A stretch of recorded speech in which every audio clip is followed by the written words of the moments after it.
तो उसके महासचिव श्री विजय शंकर जी वो आज आ पाने की स्थिति में नहीं है। तो ये इतनी चीजें निश्चित है प्रोफेसर आनंद। तो हम लोग अपना इसलिए कार्यक्रम प्रारंभ कर सकते हैं।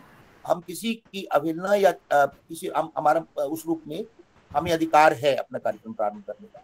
सर रिकॉर्डिंग तो शुरू हो चुकी है और आप थोड़ा सा आप आधे नहीं, कट अब रहे हैं। बीच में असल में प्रश्न आ गया ना, अभी उसको आप मत कीजिएगा। अब मैं जब बोलूंगा तब कीजिएगा नहीं, प्लीज। आप हो चुका है, आप शुरू कीजिए अब। अच्छा, आज के थोड़ा इस आज के इस 5 दिवसीय कार्यशाला के अंतिम दिवस आप सभी का हार्दिक अभिनंदन है हमारे हिंदी विभाग की ओर से और साथियों की तरफ से। Delhi college of art and commerce के सभी साथी और महाकवि जयशंकर प्रसाद फाउंडेशन के सहयोग से आयोजित ये कार्यक्रम हम आपको समर्पित कर रहे हैं। 5 दिवसीय कार्यक्रम में आज का हमारा जो शीर्षक है वो आलोचना के प्रतिमान पर आधारित है, जिसका संबंध आज के परिप्रेक्ष्य से रहेगा और जिसको हम लोगों तक लाभान्वित कार्य करने का जो कार्य करेंगे वो प्रोफेसर करुणा शंकर उपाध्याय मुंबई विश्वविद्यालय के हिंदी विभाग के विभागाध्यक्ष हमारे बीच आ चुके हैं। उनका विशेष आभार, विशेष अभिनंदन। और ज्यादा औपचारिकता में ना रहता हुआ मैं सबसे पहले चाहूंगा कि आज के हमारे मुख्य वक्ता प्रोफेसर करुणा शंकर उपाध्याय जी का परिचय देने के लिए मैं अपने ही साथी, विभागीय साथी प्रोफेसर डीएपी शर्मा आनंद जी को मैं का नाम पुकार रहा हूं कि वो आए और हम सब के बीच डॉक्टर करुणा शंकर उपाध्याय का परिचय दें। नाम से परिचित ही हैं, तो आपका परिचय हम सब के लिए और ज्यादा आलोक की किरणें बिखेरेगा। प्रोफेसर डीएपी शर्मा आनंद, स्वागत है आपका। आइए परिचय के। सबसे पहले तो मैं सादर अभिवादन करूंगा बड़े भाई प्रोफेसर करुणा शंकर उपाध्याय जी का। आपका तहे दिल से हम स्वागत करते हैं। और हमारे वरिष्ठ सहयोगी प्रोफेसर ढींगरा साहब, मेरे सहयोगी सुजीत, प्रोफेसर सुजीत, विभाग के अन्य सहयोगी प्रोफेसर संजीव जी, पूरन चंद जी, रश्मि जी, प्रत्यय जी और निहाल जी, आप सब लोगों के अथक परिश्रम से यह कार्यक्रम यहाँ तक पहुँचा है। आगे बढ़ने से पहले क्योंकि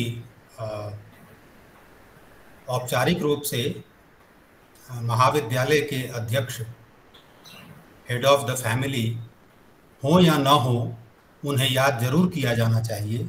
मैं जानता हूं कि वो इस प्लेटफॉर्म पर नहीं हैं, लेकिन हम ये भी जानते हैं कि वो ऐसे प्राचार्य हैं कि हम लोगों के साथ हमेशा रहते हैं।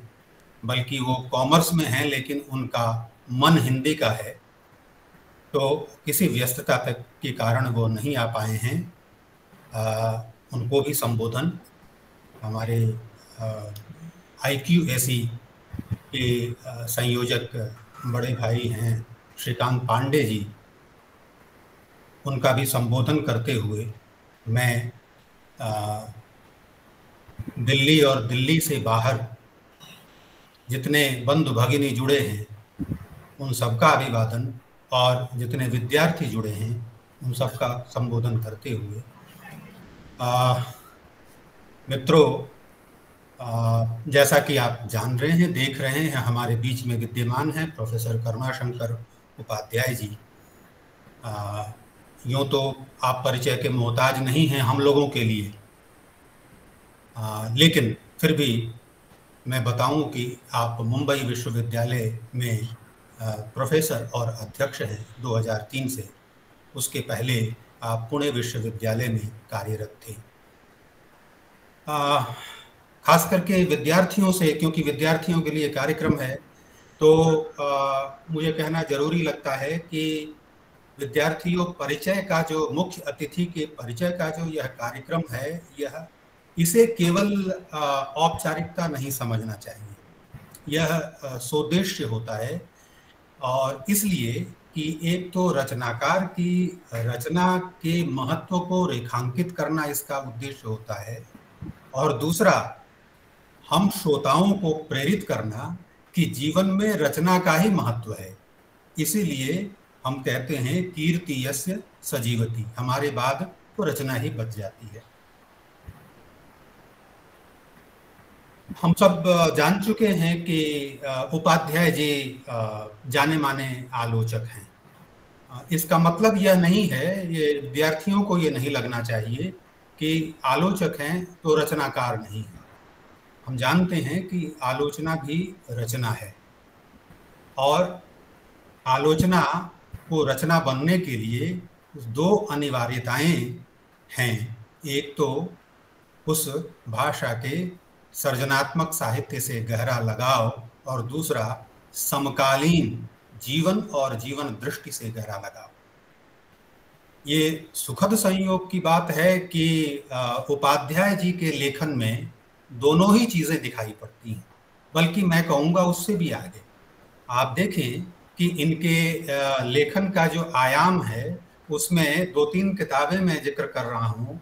मिथक की समकालीनता, ब्लैक होल विमर्श, जो जिस तरह की चीजें आप शायद ही हिंदी मतलब रूढ़िवादी हिंदी आलोचना में शायद ही इनका नाम सुनेंगे।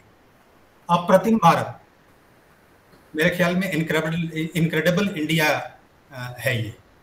तो इस तरह समकालीनता से जुड़ते हुए, और एक तरफ सर्जना की परख, आधुनिक हिंदी कविता में काव्य चिंतन, मध्यकालीन काव्य चिंतन और संवेदना, पाश्चात्य काव्य चिंतन, विविधा, हिंदी का कथा साहित्य का पुनर्पाठ, आधुनिक कविता का पुनर्पाठ, हिंदी का विश्व संदर्भ, आवा विमर्श, हिंदी साहित्य मूल्यांकन और मूल्यांकन,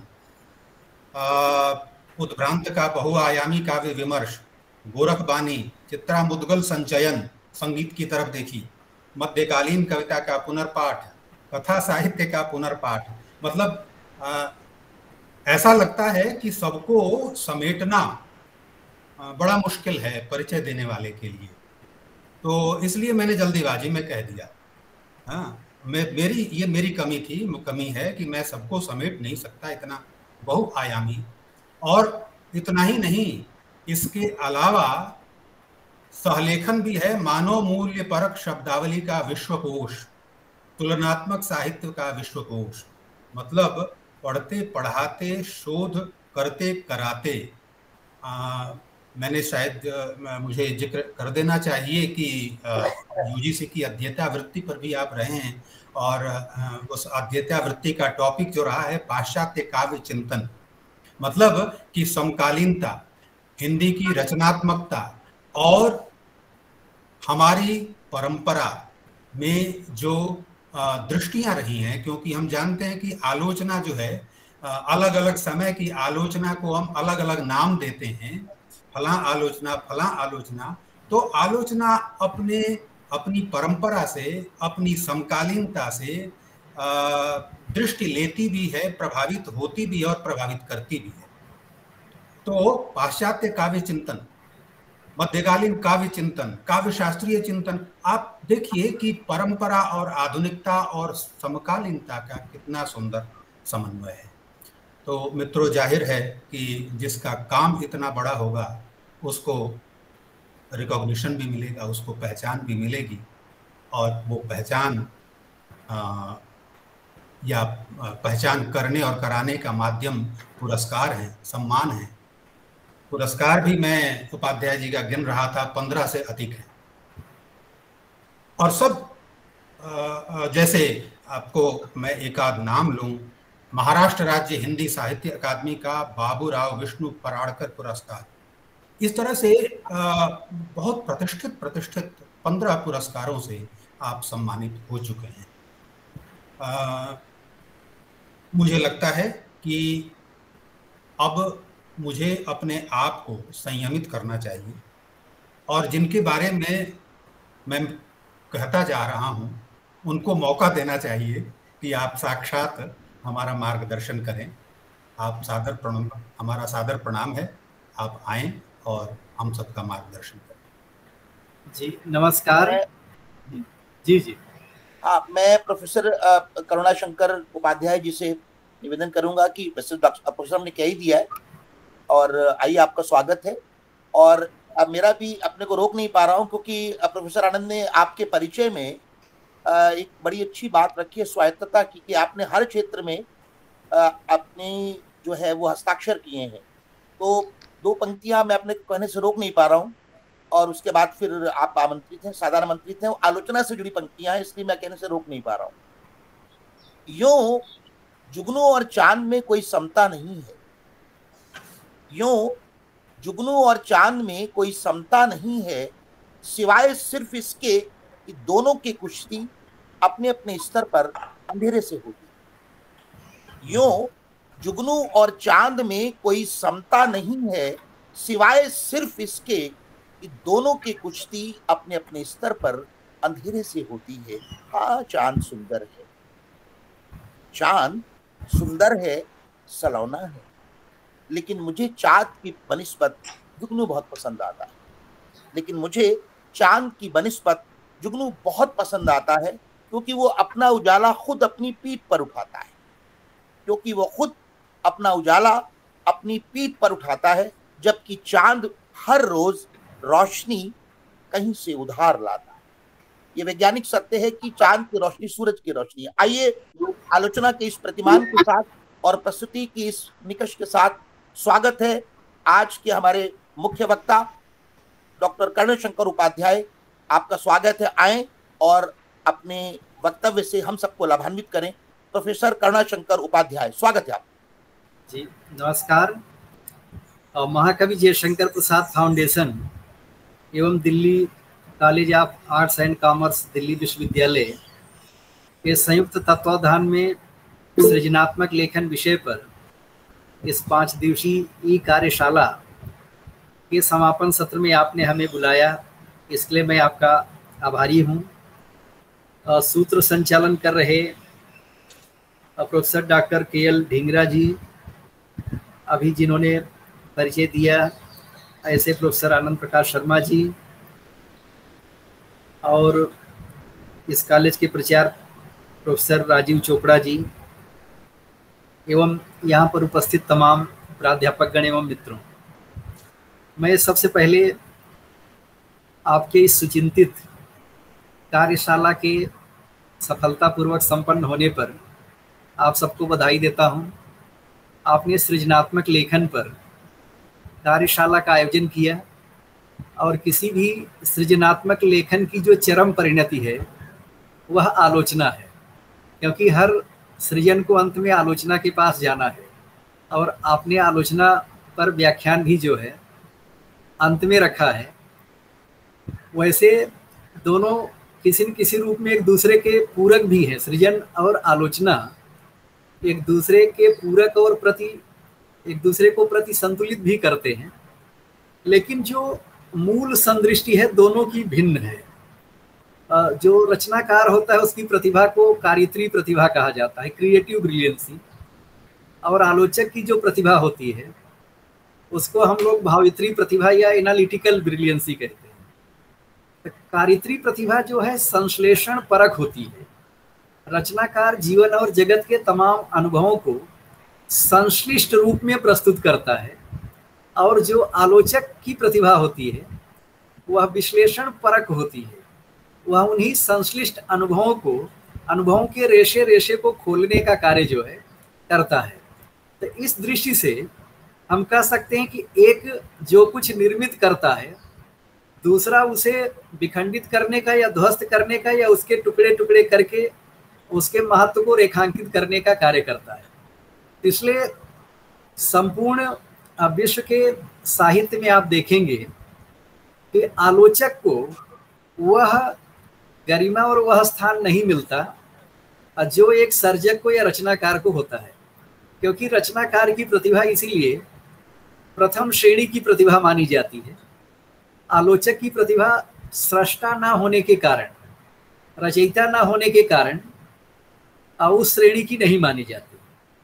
मित्रों, जब हम समकालीन आलोचना और उसके प्रतिमान की बात करते हैं तो कुछ बातें जो हमें बहुत संजीदगी के साथ, गंभीरता के साथ ध्यान देने योग्य और सोचने योग्य है वह आती हैं।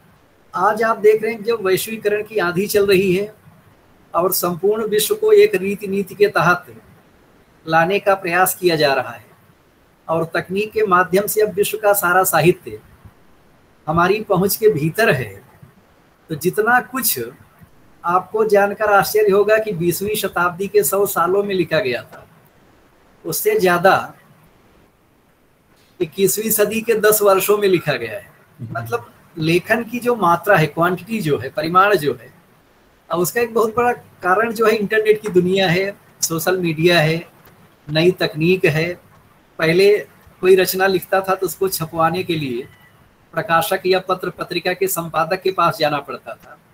अब आप लिखिए तुरंत फेसबुक पर, ट्विटर पर, इंस्टाग्राम पर, आप सोशल मीडिया के किसी माध्यम पर डाल दीजिए। यानी आप कह सकते हैं कि रचना और आलोचना दोनों ही क्षेत्रों में एक प्रकार का लोकतंत्र आ गया है। यानी हर व्यक्ति जो है अब अपनी रचना को जनता तक, पाठक समूह तक पहुंचाने के लिए किसी व्यक्ति विशेष का ऋणी नहीं है, वह स्वयं अपनी रचना को सीधे सीधे पहुंचा सकता है। यह सुविधा आप जानते हैं कि इतिहास में इसके पहले कभी नहीं थी।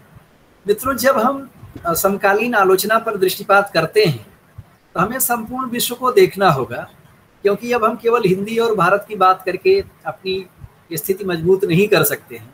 दो स्थितियां एक साथ चल रही हैं इस समय। संपूर्ण विश्व में आप देखेंगे कि जो उच्च कोटि का सिद्धांत निर्माण है वो पिछले 200 सालों में, 19वीं सदी, 20वीं सदी और 21वीं सदी में भी जो उच्च कोटि का आलोचनात्मक प्रतिमान या साहित्य सिद्धांत का निर्माण है, वह आप देखेंगे कि विकसित राष्ट्रों में, फ्रांस, जर्मनी, इंग्लैंड, अमेरिका जैसे देशों में हो रहा है।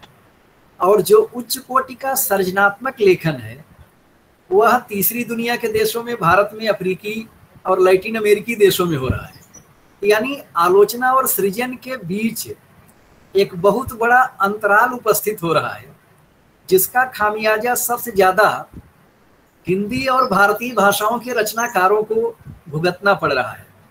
आप देख रहे हैं कि जो हिंदी और भारतीय भाषाओं में उच्च कोटि की रचनाएं आती हैं वह भी विश्व स्तरीय विमर्श से बाहर हैं, उन पर भी विश्व स्तर पर कोई विमर्श नहीं होता। और भारत में ही अंग्रेजी में आप देखेंगे जो दोयम दर्जे की किताबें the God of small things की तरह लिखी जाती हैं, वह भी अंतर्राष्ट्रीय स्तर पर पुरस्कृत होती हैं और वह विमर्श के केंद्र में आती हैं। इसका कहीं न कहीं एक बहुत बड़ा कारण जो है हमारी आलोचना का सर्जनात्मक साहित्य के समक्ष कमजोर पड़ना है। हम सब जानते हैं कि हमारी हिंदी में ही विश्व के श्रेष्ठतम आलोचकों में से एक आचार्य रामचंद्र शुक्ल हुए हैं, जिन्होंने भारतीय और पाश्चात्य साहित्य की जो गतिशील लोकोन्मुख परंपरा है और दोनों के द्वंद्व से जिस आलोचनात्मक प्रतिमान का निर्माण किया और उन्होंने जिस साहस और बौद्धिक तैयारी के साथ बेनेडिक्टो क्रोचे के अभिव्यंजनावाद की सीमाएं निर्धारित की और उन्होंने जिस तरह, जिस कौशल के साथ आईए रिचर्ड्स की मर्यादाएं निर्धारित की, वह इस बात का द्योतक है कि अगर हमारा आलोचक गंभीर है, वह भारतीय परंपरा और पाश्चात्य परंपरा दोनों का समानांतर ज्ञान रखता है, दोनों पर साधिकार अपनी पकड़ रखता है, तो वही व्यक्ति जो है उच्च कोटि का आलोचनात्मक लेखन कर सकता है। आप देख रहे हैं कि पिछले आचार्य शुक्ल के बाद की जो पीढ़ी आई है हिंदी आलोचना में, वह अनेक प्रकार की प्रतिबद्धताओं से, वैचारिक आग्रहों से इतनी ज़्यादा बंध गई कि वह स्वायत्त सोच को आगे बढ़ाने में उस तरह से सफल नहीं हो पाई जिस स्तर पर आचार्य शुक्ल ने हिंदी आलोचना को जिस ऊंचाई पर पहुंचाया था और जिस तरह उसे आगे बढ़ना चाहिए था। 2-3 बातें आप देखेंगे कि आज पूरे विश्व में जो भी आलोचना है, अगर सैद्धांतिक दृष्टि से उसका हम विभाजन करें तो वह 2 प्रकार की है। एक समाजशास्त्रीय आलोचना और दूसरी भाषा शास्त्रीय आलोचना।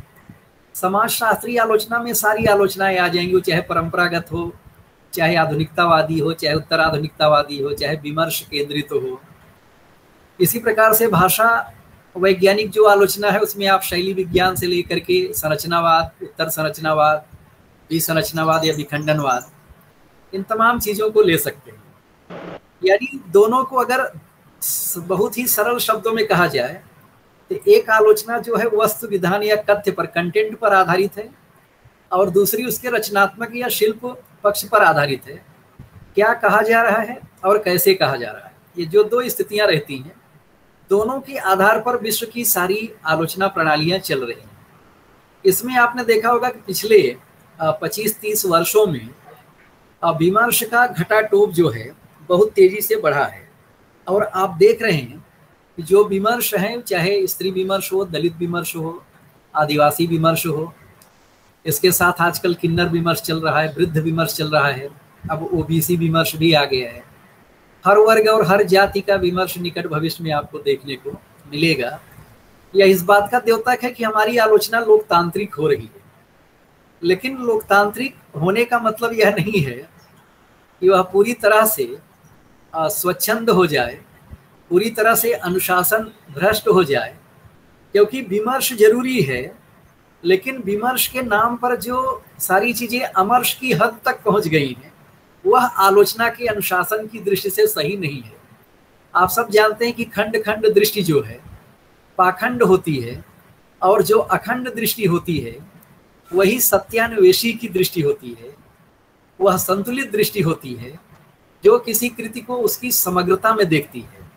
हम किसी एक पक्ष के आधार पर, किसी एक वैचारिकी के आधार पर, किसी एक सैद्धांतिकी के आधार पर अगर हम किसी कृति का या कलाकृति का मूल्यांकन कर रहे हैं तो यह उसके साथ न्याय नहीं होता है। और हिंदी आलोचना में आप देखेंगे कि कृति को पढ़ करके उसका विश्लेषण करना और उसके आधार पर उसका जो अधिकार है उस अधिकार पर उसे प्रतिष्ठित करने का कार्य बहुत कम हो रहा है।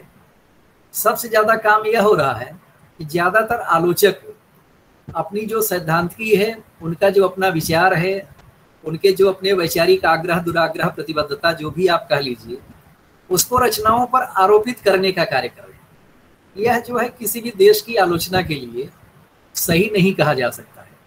इसलिए आप देखेंगे कि एक साथ समानांतर रूप से आलोचना की जितनी प्रणालियां हैं वह सब हिंदी आलोचना में इस समय भी चल रही है। वो चाहे परंपरागत हो, चाहे शास्त्रवादी हो, चाहे स्वच्छंदतावादी या सौष्ठववादी आलोचना हो, चाहे मार्क्सवादी आलोचना हो, चाहे आप देखेंगे शैली वैज्ञानिक आलोचना हो, समाजशास्त्रीय आलोचना हो, दर्शन शास्त्रीय हो, मनोवैज्ञानिक आलोचना हो, आप किसी भी अनुशासन से उसको जोड़ करके देख सकते हैं, या विमर्श केंद्रित तमाम आलोचना प्रणालियां हों, जैसे मैंने भाषा केंद्रित आलोचना प्रणालियों की बात कही। इन सब को मिला करके आप देखेंगे कि संपूर्ण विश्व में जितने प्रकार की आलोचना प्रणालियां हैं वह सब किसी न किसी रूप में हिंदी में भी यथावत चल रही हैं। लेकिन मित्रों, हमारे लिए यह जरूरी है कि हिंदी में और भारतीय साहित्य में जो कुछ लिखा जा रहा है, क्योंकि कोई भी साहित्य किसी भी समय लिखा जाए उसमें उसका समय, उसका समाज और उस समय की जो सभ्यता होती है वह अपनी जटिलता में और प्रच्छन्न रूप में उपस्थित रहती है। और आलोचक का यही दायित्व होता है कि वह अपने समय, समाज और अपनी परंपरा को आर पार भेद कर देखने वाली दृष्टि से जिसे कहें कि संपन्न हो। आलोचक को बहुश्रुत और बहुपठित होना अनिवार्य है। जैसे आप देखेंगे कि हिंदी में आचार्य महावीर साहब द्विवेदी केवल साहित्य के आलोचक नहीं थे, वह भाषा शास्त्री भी थे, पत्रकारिता के शिखर पुरुषों में से एक थे, और वह हिंदी में अर्थशास्त्र की पहली पुस्तक, आधिकारिक पुस्तक जिसको संपत्ति शास्त्र कहते हैं, वह लिखते हैं। आचार्य रामचंद्र शुक्ल केवल साहित्य के जानकार नहीं थे, काव्य शास्त्र और आलोचना के जानकार नहीं थे, वह मनोविज्ञान के भी, दर्शन के भी, धर्म संस्कृति और समाज शास्त्र के भी, साथ में हिंदी में पहली आधिकारिक वैज्ञानिक पुस्तक अगर कोई है तो विश्व प्रपंच की जो उन्होंने भूमिका लिखी है, जिसमें उन्होंने 1940 तक विश्व की जो भी वैज्ञानिक उपलब्धियां हैं उसे प्रस्तुत करने का कार्य किया है। यह इस बात का द्योतक है कि आलोचक, कवि या रचनाकार कम पढ़ा लिखा होगा चलेगा, क्योंकि उसका काम संवेदना करती है। आलोचक का काम चूंकि बुद्धि करती है, इसलिए आलोचक को अगर एक शब्द में कहा जाए कि सर्वज्ञानी है तो भी वो कम है। यानी इस ब्रह्मांड में जो कुछ भी हुआ है, जो कुछ भी हो रहा है, जो कुछ भी हो सकता है, उसका ज्ञान आलोचक को होना चाहिए। अगर आप ज्ञान विज्ञान के दूसरे अनुशासनों से परिचित नहीं हैं तो आप किसी एक कलाकृति के साथ सही ढंग से न्याय नहीं कर सकते। अगर मान लीजिए आप कामायनी पर लिख रहे हैं, चूंकि जयशंकर साथ फाउंडेशन जुड़ा हुआ है तो इसलिए मैं ये कहना चाहूँगा कि अगर आपके पास भौतिक विज्ञान का ज्ञान नहीं है, आपके पास अंतरिक्ष विज्ञान का ज्ञान नहीं है, आपके पास विकासवाद की समझ नहीं है, आपके पास अस्तित्ववाद की समझ नहीं है, आपके पास भारतीय और पाश्चात्य समस्त दर्शनों की समझ नहीं है, इतिहास, मिथक, पुराण की समझ नहीं है, मनोविज्ञान की समझ नहीं है, तो आप कामायनी के साथ न्याय नहीं कर सकते। अगर आपको आधुनिकता, उत्तराधुनिकता की सही समझ नहीं है तो भी उसके साथ न्याय नहीं कर सकते। मेरे कहने मतलब यह है कि आलोचक के लिए यह जरूरी है, उसे लगभग हर चीज आनी चाहिए, तभी वह बहुत अच्छी तरह से उसका किसी कलाकृति का निर्णय कर सकता है। दूसरी बात, इस समय जो पूरे विश्व में जिस आलोचना पद्धति का एक प्रकार से बोलबाला है, वह आप जानते हैं कि उत्तर संरचनावादी, और जिसको हम आगे कह सकते हैं कि विसंरचनावादी, और विखंडनवादी, जिसको विखंडनवादी, विसंरचनावादी, विरचनावादी आप कुछ भी कह सकते हैं, उस आलोचना पद्धति का बोलबाला है। इसका एक बड़ा कारण यह है कि यह आलोचना पद्धति जो है पाठ केंद्रित है। आचार्य शुक्ल हिंदी के पहले पाठ केंद्रित आलोचक थे, ध्यान रखिए। उन्होंने जिस रचनाकार की जिस कलाकृति में जो कुछ पाया है उसको पूरे साहस, ईमानदारी और प्रामाणिकता के साथ रखा है।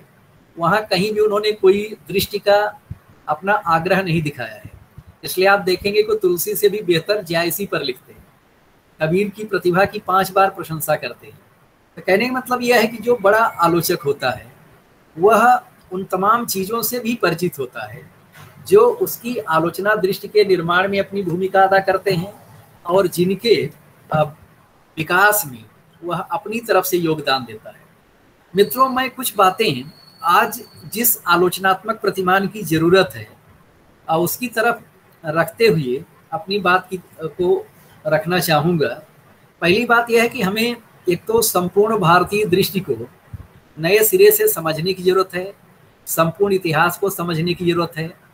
जैसे भारत की जो सभ्यता है वह सिंधु सरस्वती सभ्यता है, लेकिन सिंधु घाटी की सभ्यता को अंग्रेजों ने बताया सरस्वती नदी के किनारे जो वैदिक सभ्यता थी, अब उसकी चर्चा नहीं हुई, जिसके कारण भारतीय इतिहास को समझने में और वेदों को एक विशिष्ट ऐतिहासिक काल की उपलब्धि मानने में दिक्कत होती है।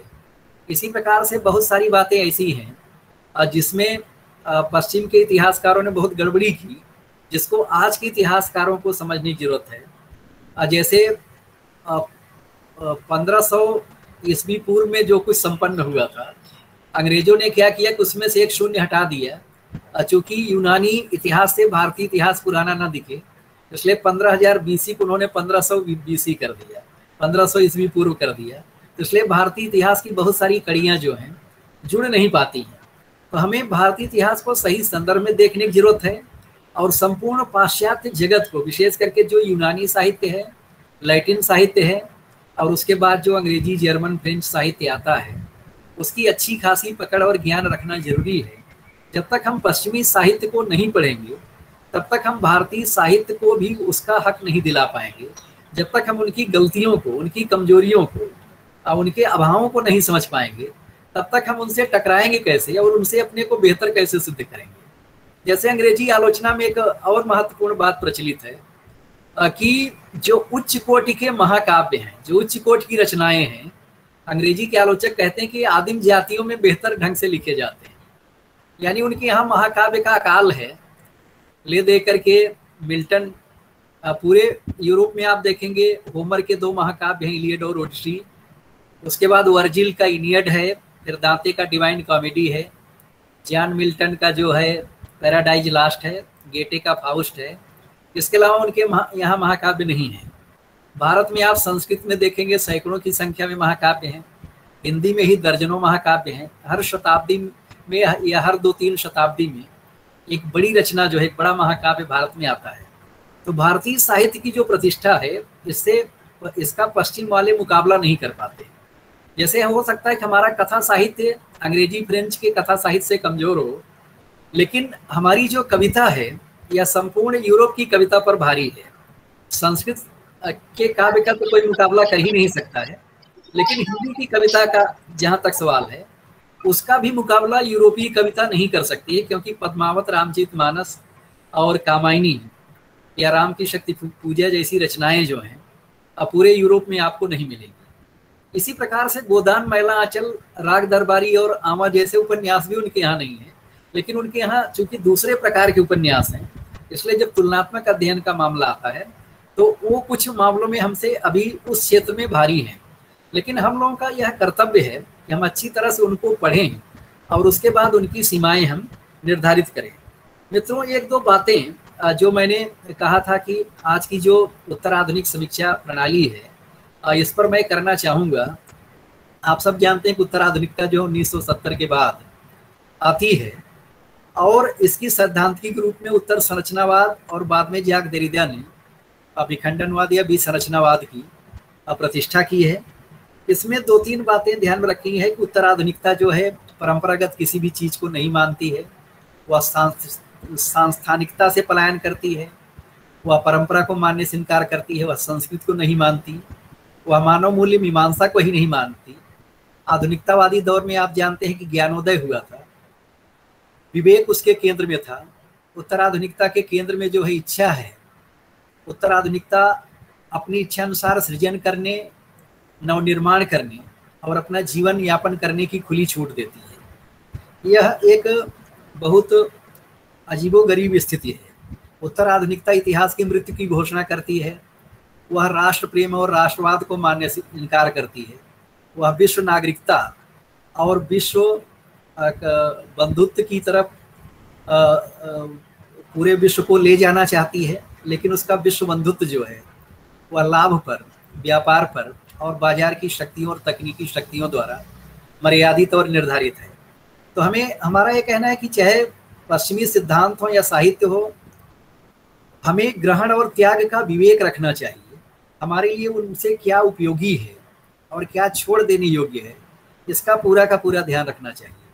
मैं कुछ बातें जैक देरिडा की जो विसंरचनावादी मान्यता है उसकी चर्चा करते हुए फिर मैं अंत में अपनी निष्कर्ष की ओर बढ़ना चाहूँगा। जैक देरिडा का जो विसंरचनावाद या विखंडनवाद है वह एक प्रकार से अमूर्त अवधारणा है। जब सिद्धांत का प्रतिपादन होता है तो संरचनावाद ने अपने को वैज्ञानिक अवधारणा कहा था और संकेत बराबर संकेतक बटा संकेतित के माध्यम से उन्होंने कहा था कि पूरे विश्व के साहित्य का इससे मूल्यांकन हो सकता है, लेकिन व्यवहारिक दृष्टि से वैसा हो नहीं पाया।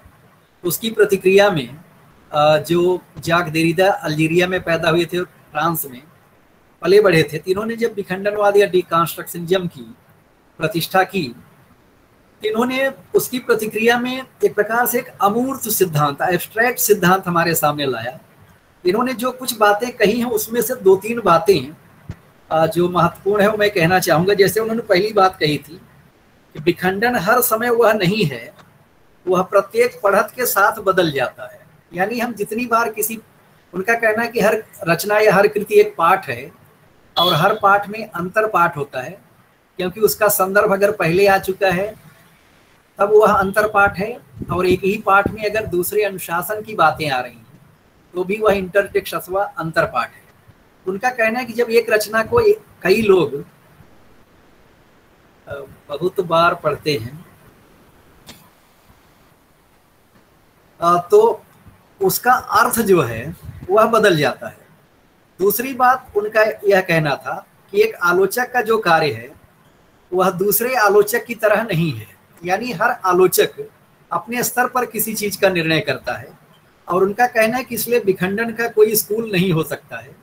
वह विलक्षण पद्धति है किसी कृति को देखने, समझने और पढ़ने की। उन्होंने एक और महत्वपूर्ण बात कही। उनका कहना था कि विखंडन कुछ नहीं करता, वह केवल कृति के पाठ द्वारा या उसके पढ़ते समय जो कुछ अनुभव होता है या जो कुछ लगता है उसे एक पूर्णता प्रदान करता है। उसके माध्यम से वह परस्पर अनुस्यूत सत्य को उद्घाटित करने का कार्य करता है, उसे विसंरचित करने का कार्य करता है। फिर उन्होंने एक और महत्वपूर्ण बात कही कि विखंडन जो है प्रत्येक चाल और प्रत्येक पाठ के साथ बदल जाता है, और इस कारण से उसकी कोई तार्किक व्याख्या नहीं हो सकती, उसकी कोई सैद्धांतिकी निर्मित नहीं हो सकती। विखंडन क्या है यह कोई नहीं कह सकता, क्योंकि स्वयं विखंडन इसकी अनुमति नहीं देता है। यानी जब आप एक आलोचनात्मक सिद्धांत लेकर आते हैं और यह कहते हैं कि वह क्या है ये बताया नहीं जा सकता क्योंकि वह बताने की अनुमति नहीं देता, तो यह आलोचना के क्षेत्र में एक बहुत बड़ी बौद्धिक दरिद्रता का भी परिचायक है, आप ऐसा मान सकते हैं। उन्होंने विखंडन को एक दार्शनिक और बौद्धिक कौशल के अंतर्गत रखने का प्रयास किया और उसे कहा कि वह एक साहित्य की पढ़त है, साहित्य को पढ़ने की एक टेक्निक है, एक प्रविधि है। और उन्होंने 2 शब्द दिए हैं। उनका कहना है कि हर कृति में, हर पाठ में अगर हम 2 चीज़ों का सही ढंग से संधान करें, एक तो कुछ अर्थ चिन्ह होते हैं, ट्रेसेस होते हैं, और उसके बाद हम अर्थ की मुक्त क्रीड़ा कर सकते हैं। अगर हम पाठ के ट्रेसेस को, अर्थ चिन्ह को पकड़ लेते हैं, तब अनंत अर्थ संभव, अपने यहाँ कविता को अनंत अर्थ संभवा कहा गया है, तो उसमें जो अर्थ की अनंत गुंजाइशें होती हैं हम उसे प्रस्तुत कर सकते हैं। तो मैं एक उदाहरण देना चाहूँगा, विशेष करके जो ये है, क्या कहते हैं, कबीर का एक बहुत ही सामान्य सा दोहा है, आप सब परिचित हैं कि कबीरा खड़ा बाजार में मांगे सबकी खैर, ना काहूं सो दोस्ती ना काहूं सो बैर। तो इसकी विखंडनवादी व्याख्या कैसे हो सकती, चूंकि बहुत आसान दोहा इसलिए रखा है, इसकी जानकारी सबको है। तो आप देखेंगे कि इसमें कुछ शब्द ऐसे हैं जो ट्रेसेस हैं, अर्थ चिन्ह है। पहले कबीरा है, उनका नाम तो कबीर है, कबीर दास है, लेकिन वो क्या कह रहे हैं, वो अपने को कबीरा कह रहे हैं।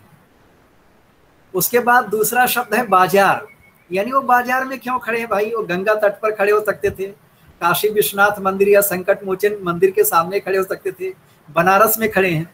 खैर, दोस्ती और बैर, यानी ये शब्द जो हैं अर्थ चिन्ह है। अगर आप इनको पकड़ते हैं तो इस एक दोहे की अनेक प्रकार की भौतिकवादी व्याख्याएं कर सकते हैं। आचार्य शुक्ल ने एक बहुत बड़ी बात कही थी कि कविता की दार्शनिक व्याख्या करना या आध्यात्मिक व्याख्या करना बुद्धि की पराजय है, इसलिए यथासंभव पहले हमें किसी पाठ की या रचना की भौतिकवादी व्याख्या करनी चाहिए। तो आप देखेंगे कि इस दोहे की आध्यात्मिक व्याख्या भी की जाती है। मैं उस आध्यात्मिक व्याख्या की चर्चा ना करके मैं कहूँगा कि जब हम इन अर्थ चिन्हों को पकड़ते हैं तो आप देखेंगे कबीर अपने को कबीरा कह करके साधारण जन के निकट ला रहे हैं, वो अपने को नीचे गिरा रहे हैं, क्योंकि कबीरदास और कबीर की तुलना में कबीरा जो है हे शब्द है। और वो बाजार में क्यों खड़े हैं, क्योंकि मध्यकाल में सबसे ज्यादा असुरक्षित जगह का नाम बाजार था। कब किस बाजार को लूट लिया जाए इसे कोई नहीं जानता था। उस समय बाजार की स्थितियां चिंताजनक थी। राज सत्ता, जिसका प्राथमिक कर्तव्य सबको सुरक्षा प्रदान करना है, राज सत्ता भी बाजार को सुरक्षा प्रदान करने के लिए तैयार नहीं थी। ऐसी विकट स्थिति में कबीर जैसा व्यक्तित्व ही बाजार में खड़े होकर सबकी कुशलता की कामना कर सकता है। यह उस समय के लोधी वंश के शासन पर भी टिप्पणी है। कबीर यह बताना चाहते हैं कि उस समय चोर डाकू से लेकर जो सैनिक थे वह भी बाजार को लूटा करते थे, इसलिए किस बाजार को कब लूट लिया जाए। और सत्ता का जो रवैया है वह भी भेदभावपूर्ण है, इसलिए कबीर सबके साथ भेदभावपूर्ण रहित होना चाहते, भेदभाव से रहित होकर बात करना चाहते हैं। उनका कहना है यह एक प्रकार से उस समय की राजनीतिक सामाजिक स्थिति पर भी टिप्पणी है कि सत्ता लोगों का कल्याण नहीं कर रही है, इसलिए कबीर कहते हैं कि वह स्वयं सबकी कुशलता की कामना कर रहे हैं। इसमें एक दो और बातें आप देखेंगे कि आप जानते हैं कि मुसलमानों के आगमन के साथ ही भारत में व्यापारिक पूंजीवाद का अभ्युदय हुआ। आज जो पूंजीवाद है वह औद्योगिक पूंजीवाद है, तकनीकी प्रौद्योगिकी पूंजीवाद है। इसके साथ ही जो भारत में विनिमय प्रथा थी वह समाप्त होती है। आप जानते हैं कि विनिमय प्रथा में संबंध महत्वपूर्ण थे। पहले नाई जो है साल भर बाल काटता था, धोबी साल भर कपड़े धोता था, बाद में किसान के अनाज तैयार होने के बाद अनाज ले जाता था, वह पद्धति थी। लेकिन इस्लाम के आगमन के बाद मुद्रा का बड़े पैमाने पर प्रचलन हुआ और मुद्रा को सारे अनर्थों की जड़ कहा जाता है।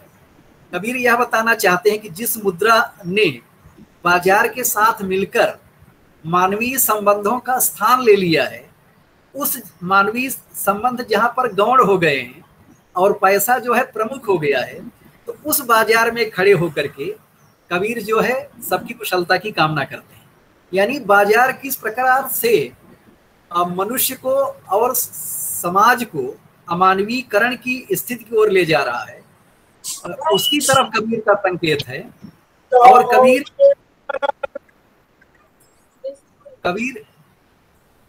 कबीर इसमें एक दो बातें और जो कहते हैं, इसके माध्यम से संकेतित करते हैं, वह यह है कि आप प्रश्न कर सकते हैं कबीर खड़े होकर सबकी कुशलता की कामना क्यों कर रहे हैं और किसी से दोस्ती करना क्यों नहीं चाहते हैं। मान लीजिए बैर करना नहीं चाहते हो तो ठीक है।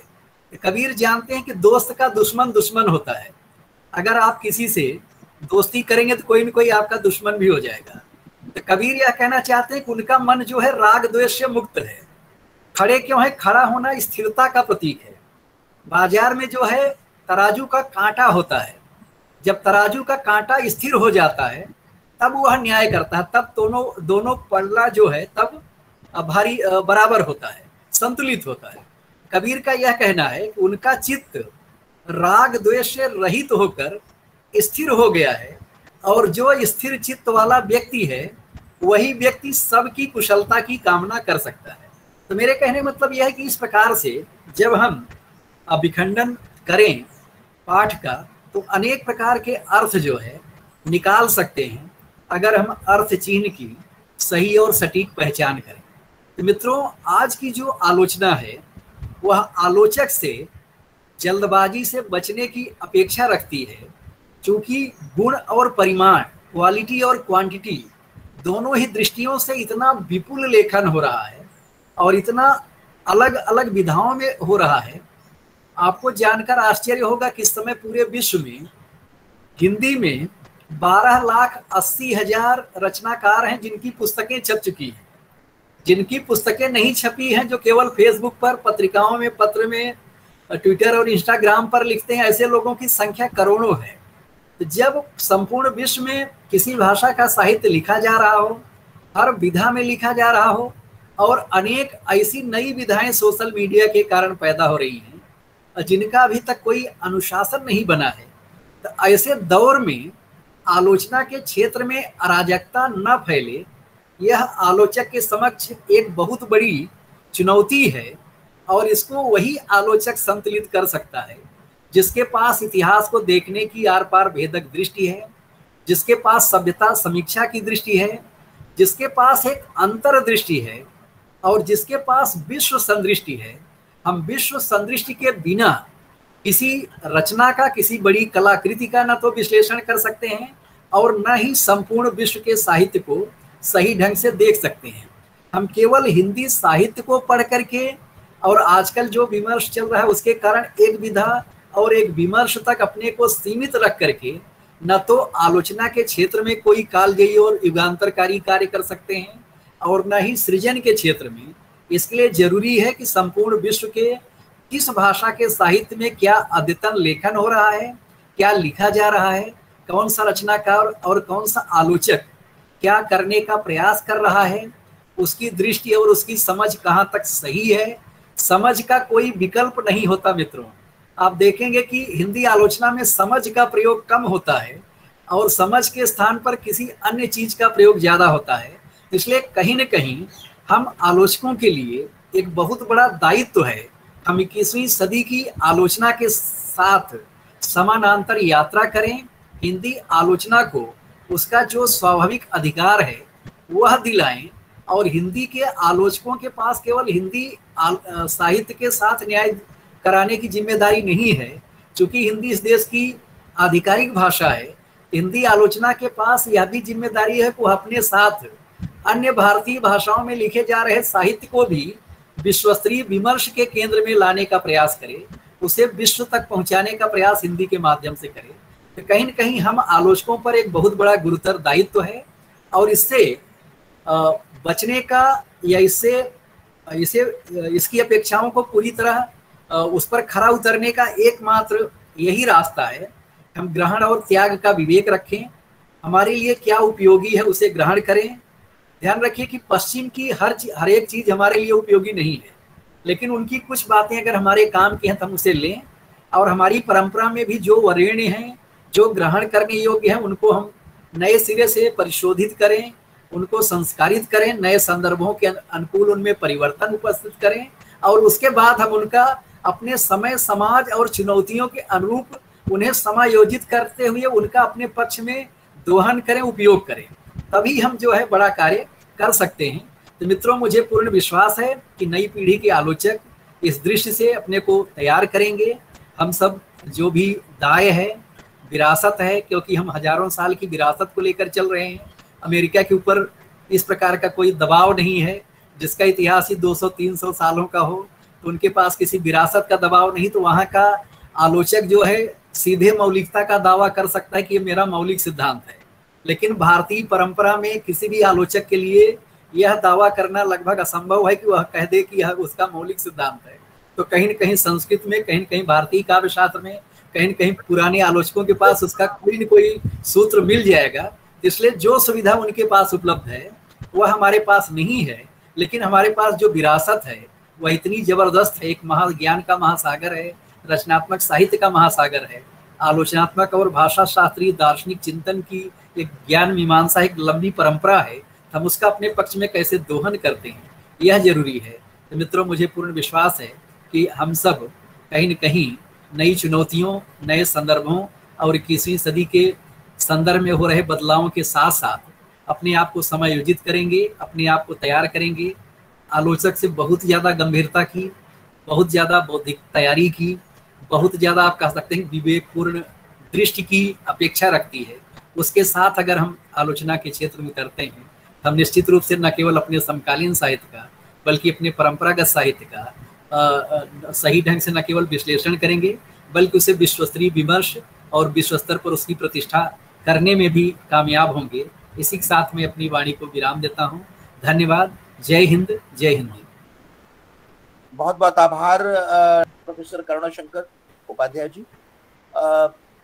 बाकी तो आज हमारा समापन है, तो डॉक्टर पूरन रिपोर्ट पढ़ेंगे ही, इसलिए मैं इनके वक्तव्य पर अपनी ओर से कोई बात ना रखता हूँ। आप सभी को प्रश्नोत्तर के लिए आमंत्रित करता हूँ कि हमारे विद्यार्थी, हमारे साथी, स्वागत है। जो भी प्रश्नोत्तर किसी के मन में कोई भी जिज्ञासा है वो कृपया रखें। और अभी हमारे बीच है प्रोफेसर करुणाशंकर, वो उसको बताएंगे। जी जी। और एक सूचना और थी कि हमारी इस कार्यक्रम की रिकॉर्डिंग जो है वो आपको उपलब्ध रहेगी। रश्मि जी, भी आपको और विद्युत बेटन यूट्यूब चैनल पर इसकी रिकॉर्डिंग भी उपलब्ध है जी, विद्युत बेटन यूट्यूब चैनल पर। और अभी इसका लिंक भी रश्मि जी इसमें आपको लिंक आ जाएगा तो हम उसको शेयर कर लेंगे। हाँ, तो उसमें कभी आप फिर भी अपने साथियों को, जो साथी महाराज नहीं जुड़ पाए हैं, जी जी, या कभी आप फिर भी जो हमारे साथी लगातार कोई जिसका कोई सत्र रह गया हो, तो जो भी कोई हमारे साथी देखना चाहें तो ये सुविधा है, आप इस सुविधा से जरूर लाभान्वित हों। हाँ, चलिए आइए प्रश्न कीजिए।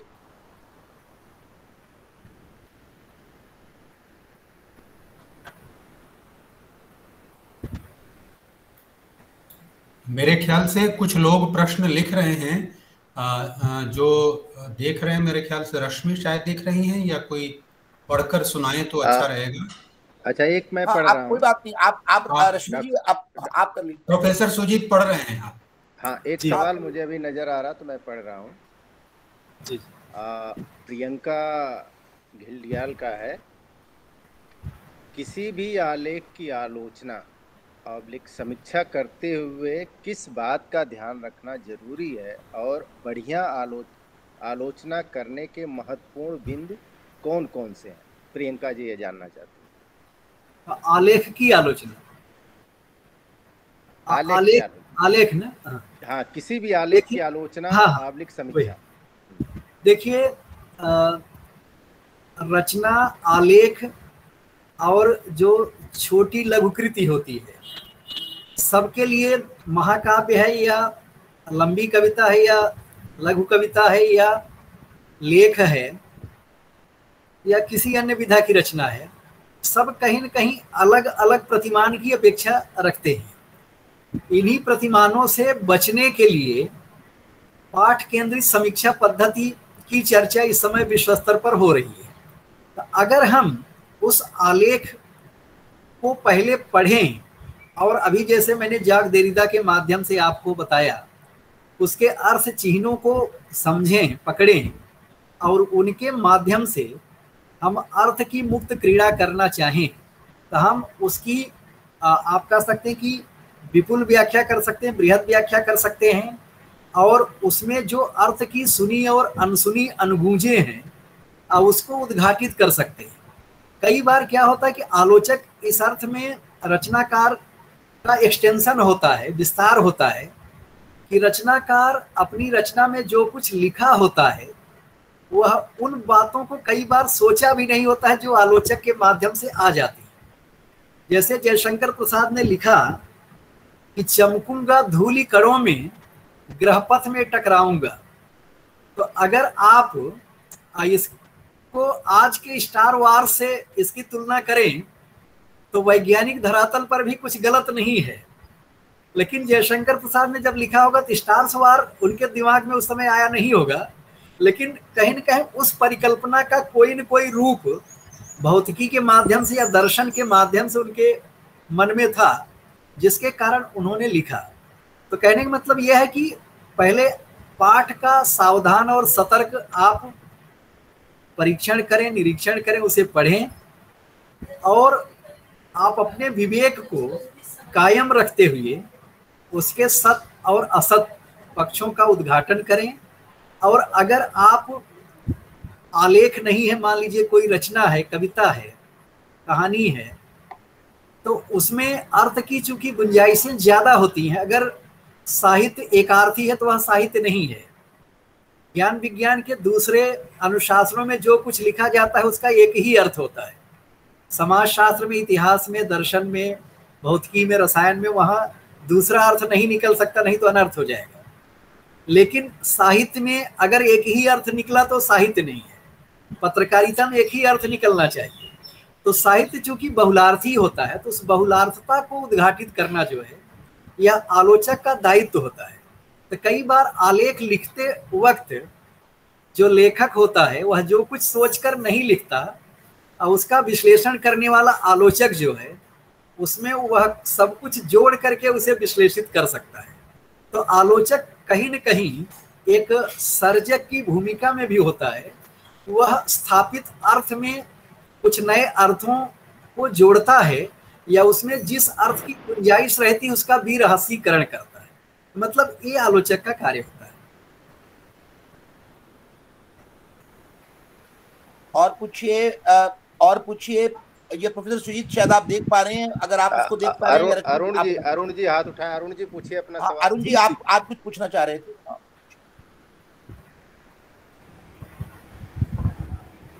आदरणीय डॉक्टर करुणा शंकर जी, मेरा प्रणाम स्वीकार कीजिए। नमस्कार। डॉक्टर झिंगरा जी, मेरा प्रणाम स्वीकार कीजिए। सुजीत कुमार जी, कृपया मेरा प्रणाम स्वीकार कीजिए। मेरा प्रश्न है अभी पहले प्रश्न से थोड़ा सा मिला जुला, लेकिन उसका क्या नाम थोड़ा प्रारूप अलग है जी। आलोचना व समीक्षा में विभेद करते हुए जी उसके सकारात्मक और नकारात्मक भाव को देखना रचनाकार की मुखरता को दर्शाता है या नहीं? देखिए, आलोचना जो है बहुत व्यापक अवधारणा है। आलोचक जो है वह दृष्टि संपन्न होता है।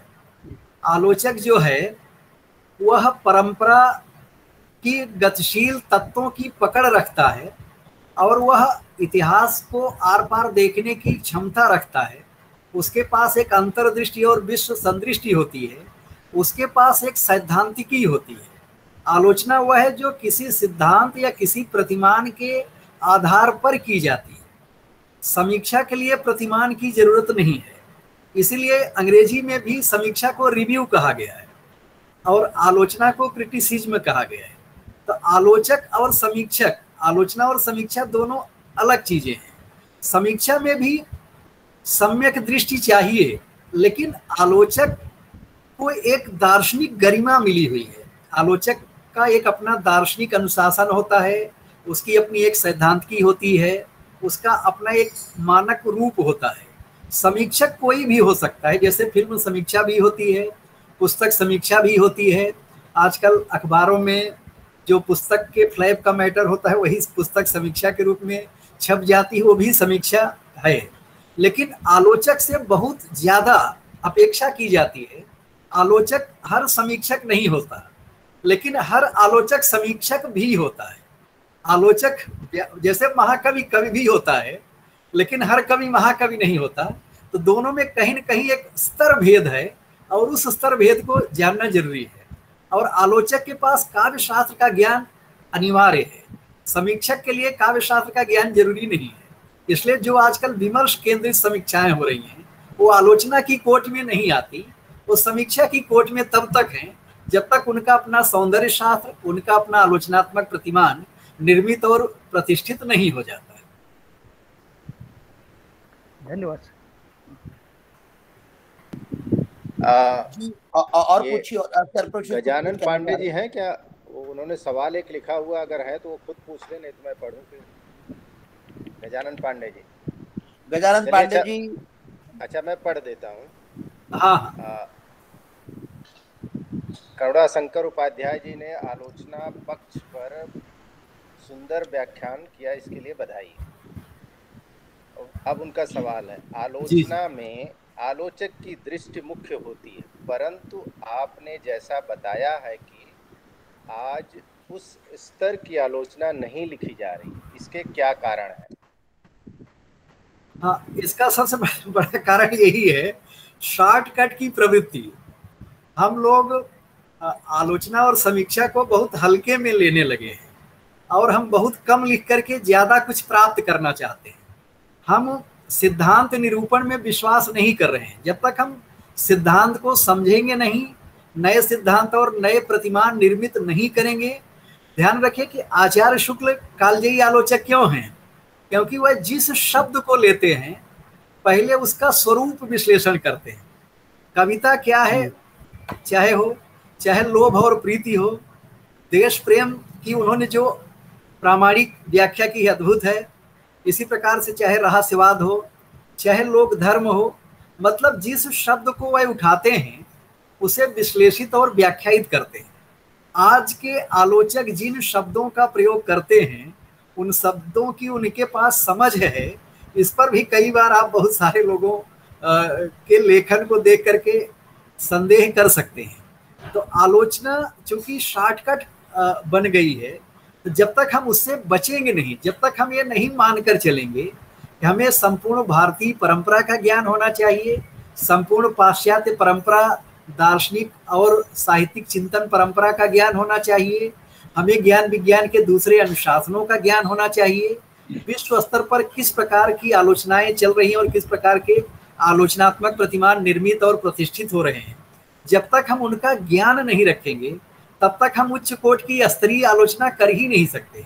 आचार्य शुक्ल ने भारतीय काव्य शास्त्र, पाश्चात्य काव्य शास्त्र, भारत और पश्चिम दोनों के द्वंद्व से अपनी आलोचना दृष्टि निर्मित और विकसित की थी। मतलब वो विशुद्ध भारतीय नहीं, बुद्धिवादी आलोचक हैं, वह विकासवादी भी आपको नजर आएंगे, वह वैज्ञानिक आलोचक हैं, वस्तुनिष्ठ आलोचक हैं, लेकिन भारतीयता की कीमत पर वह पाश्चात्य को स्वीकार करने के लिए तैयार नहीं है, क्योंकि वह भारतीय ज्ञान कांड की बात करते हैं, भारतीय ज्ञान परंपरा की बात करते हैं, और रहस्यवाद को वह हामी सभ्यता से लेकर के भारत में आरोपित मानते हैं, वह रहस्यवाद को भारतीय परंपरा के अंतर्गत नहीं मानते हैं।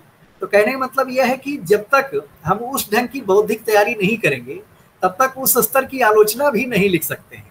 इसलिए जो कुछ लिखा जा रहा है वह बहुत ज़्यादा है, उसमें कुछ अच्छा भी लिखा जा रहा है, लेकिन बहुत अच्छा लिखने के लिए हमें बहुत ज़्यादा तैयारी करनी होगी, जिसका लगभग अभाव है। लेकिन हो सकता है कि निकट भविष्य में आपको कुछ और बड़ी चीज़ें देखने को मिले। हाँ सर, जी एक और प्रश्न था। स्वागत है। ये जो व्यंग्य लेख जी जी आजकल लिखे जा रहे हैं और आलोचना, इसमें जो है ये अपना भेद क्या है? आप क्या समझते हैं, दोनों में कुछ समानता है? या क्योंकि जो व्यंग्य लेख लिखे जा रहे हैं जी वो भी बहुत अच्छे स्तर के नहीं है। इतने सारे लोग, भीड़ जो है खड़ी हो गई है व्यंग्य लेखकों की, लेकिन उसमें क्या है कि वो बहुत हल्कापन नजर आता है। जी जी देखिए, तो उसको आप इस पक्ष पर आपके क्या विचार है?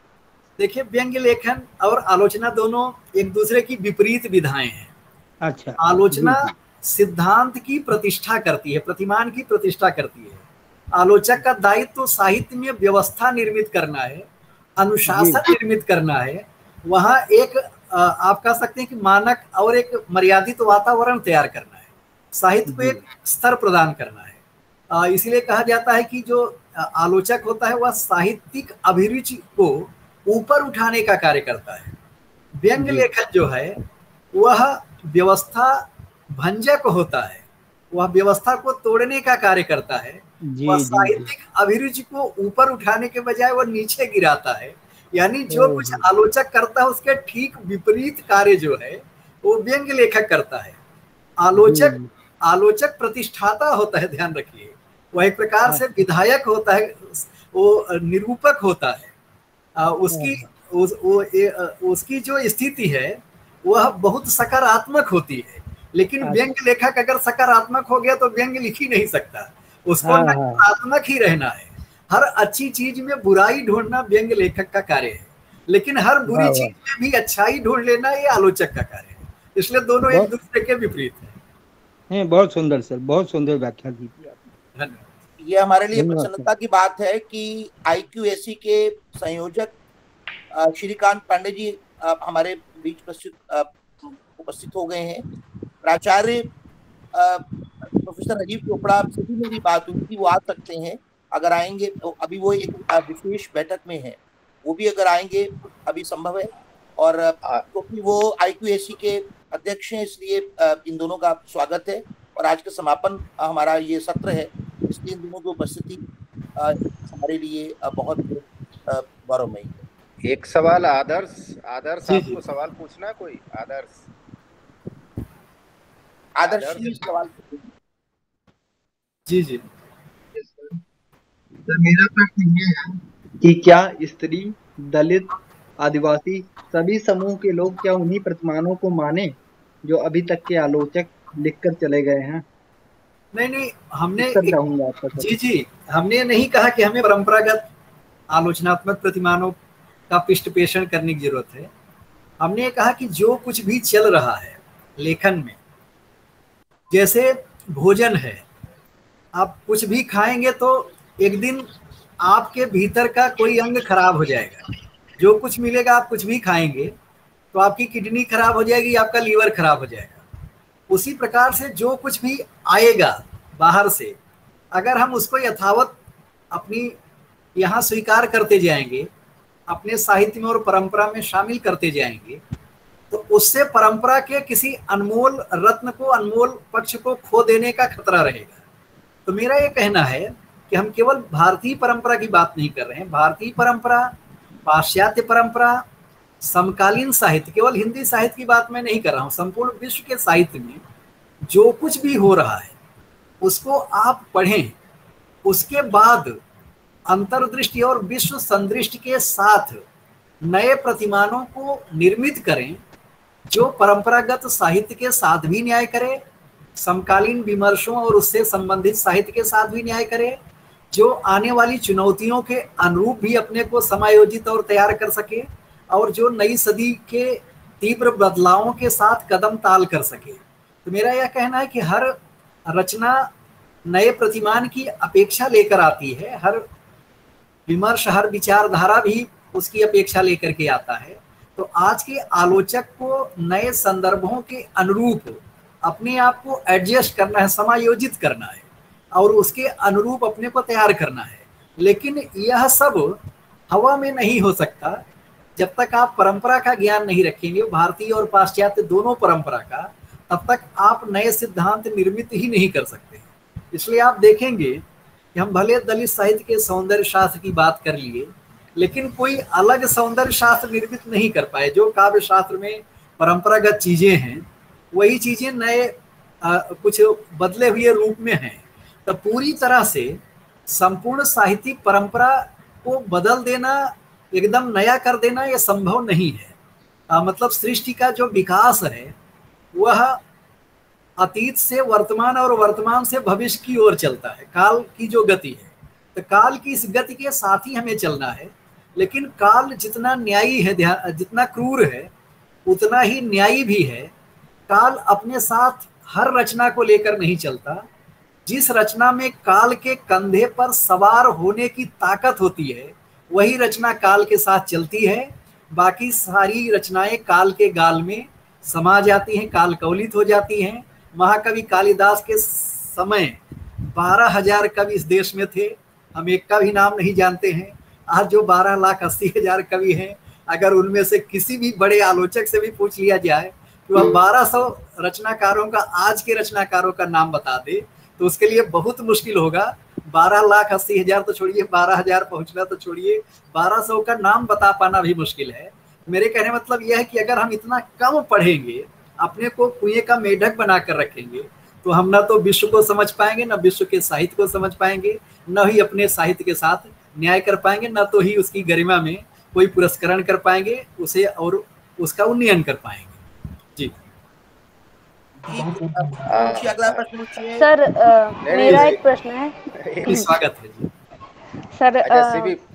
जी सर। जी सर, जैसे कि सर आपने अपना वक्तव्य दिया तो उसमें समकालीन जो आलोचना है उस पर भी थोड़ा प्रकाश पड़ा, लेकिन सर मैं ये बोलना चाह रही हूँ कि जो हमारे आज के समय का साहित्य है, क्या उसे भी हमें पुरानी कसौटियों पर तौल के ही देखे रहना होगा, या फिर जो आपने अभी बोला कि एक आलोचक का काम होता है कि वो हर पहलू में सकारात्मकता खोज लेता है, तो उस सकारात्मकता से आपका क्या आशय है, आप उससे क्या मतलब बताना चाहते हैं? सकारात्मक होना चाहिए। सकारात्मकता का आशय यही है कि देखिए जो कुछ भी लिखा जा रहा है, कुछ लोग उसको कचरा कह देते हैं, कुछ लोग जैसे नामवर सिंह ने कह दिया कि पंत का 75% साहित्य कूड़ा करकट है। नहीं, बाद का साहित्य साहित्यिक दृश्य हो सकता है उस स्तर का ना हो जिस स्तर पर पल्लव हो, लेकिन उसमें कुछ अलग बातें हैं, उनका मूल्यांकन होना चाहिए। मैं सकारात्मकता का यही आशा है कि हर विचारधारा, हर विमर्श, हर प्रकार की रचना में कुछ ना कुछ अच्छा है, कुछ ना कुछ वरेण्य है, कुछ ना कुछ वर्णीय और ग्रहण करने योग्य है। उसमें क्या अच्छा है हम उसका संधान करें, हम उसका विश्लेषण करें और उसका मूल्यांकन करने के बाद साहित्य जगत को यह बताएं कि यह हमारे काम की चीज है। लेकिन यह नहीं हो रहा है। हम जो हिंदी आलोचना में दो वाद चल रहे हैं, एक मित्रवाद है, दूसरा शत्रुवाद है। अगर हमारे मित्र हैं गुटबंदी के कारण तो आपकी 2 कौड़ी की आलोचना उच्च कोट की, 2 कौड़ी की रचना उच्च कोट की रचना है, और अगर आप हमारे शत्रु हैं तो आपकी उच्च कोट की रचना 2 कौड़ी की रचना है। ये जो है ये आलोचना नहीं है। आलोचक से यह अपेक्षा नहीं रखी जाती। आलोचक की दृष्टि सर्व समावेशक होती है। आचार्य रामचंद्र शुक्ल ने केवल आदिकाल से लेकर आधुनिक काल तक जो लिखा है, आप देखिएगा उसमें ऐसे ऐसे कवियों पर, सुदामा चरित्र के रचनाकार नरोत्तम दास पर कितना अद्भुत लिखा है। घनानंद की काव्य भाषा को उन्होंने सूरदास की काव्य भाषा से बहुत श्रेष्ठ सिद्ध किया है। बिहारी की भी तारीफ की है। लेकिन रामचंद्र का और रामचरितमानस का जब तुलना की तो उन्होंने केशवदास की औकात भी बता दी। जो केशवदास आचार्य के पद पर प्रतिष्ठित थे, उनके कवि रूप और आचार्य रूप दोनों से आचार्य शुक्ल ने अपदस्थ कर दिया, क्योंकि वह न ठीक से आलोचक थे, आचार्य थे, और न ही ठीक से वह कवि थे। आचार्य शुक्ल जब आते हैं तो उसके पहले देव और बिहारी में कौन हिंदी का बड़ा कवि है, इसको लेकर विमर्श चल रहा था, इसको लेकर वाद विवाद चल रहा था। और आचार्य शुक्ल ने दोनों को टॉप 10 से बाहर कर दिया, पहले 10 से बाहर कर दिया। तो यह एक बड़े आलोचक की पहचान होती है। तो आज भी ऐसे आलोचक की दरकार है। 3 गुणों पर लग रहा है कि कुछ ना कुछ अच्छा ऐसे दोता नो बुद्धिराम जी 3 गुणों ना तो 2-4 दिन की दिक्कत है। प्लीज ये अपना स्पीकर प्लीज और लोग बंद कर दीजिए, यार बोलना तभी बोलिए, बीच में कुछ डिस्टर्ब हो रहा है। जी सर, आप जारी रखें। और पूछिए, प्रश्न पूछिए।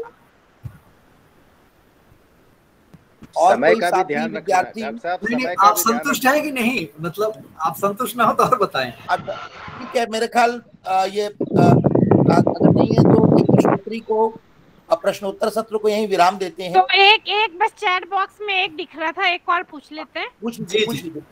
एक स्टूडेंट ने किस लिखा है कि समकालीन आलोचकों के कुछ उदाहरण कृपया दे दें कि किनको पढ़े हम।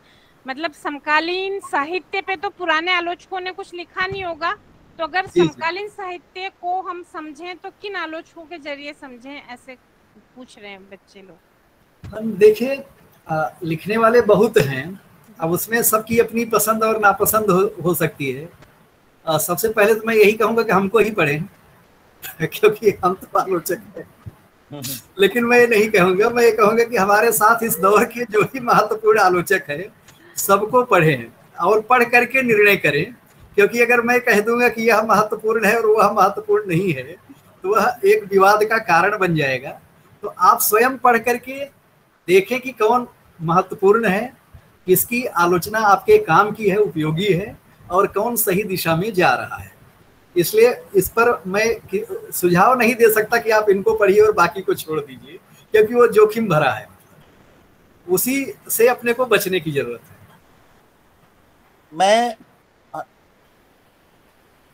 मैं अपने वरिष्ठ साथी डॉक्टर हरनेक सिंह गिल जी का भी स्वागत करता हूँ, आए हैं और जुड़े हैं इस कार्यक्रम में, उनका स्वागत है। और प्रश्नोत्तरी को विराम देते हुए और आज के कार्यक्रम को समापन के सोपान तक पहुंचाने के लिए जो प्रक्रिया है, जो एक हम सब इसके पक्ष में रहते हैं कि 5 दिनों का हमारा ये कार्यशाला, जिसमें कविता भी, नाटक भी और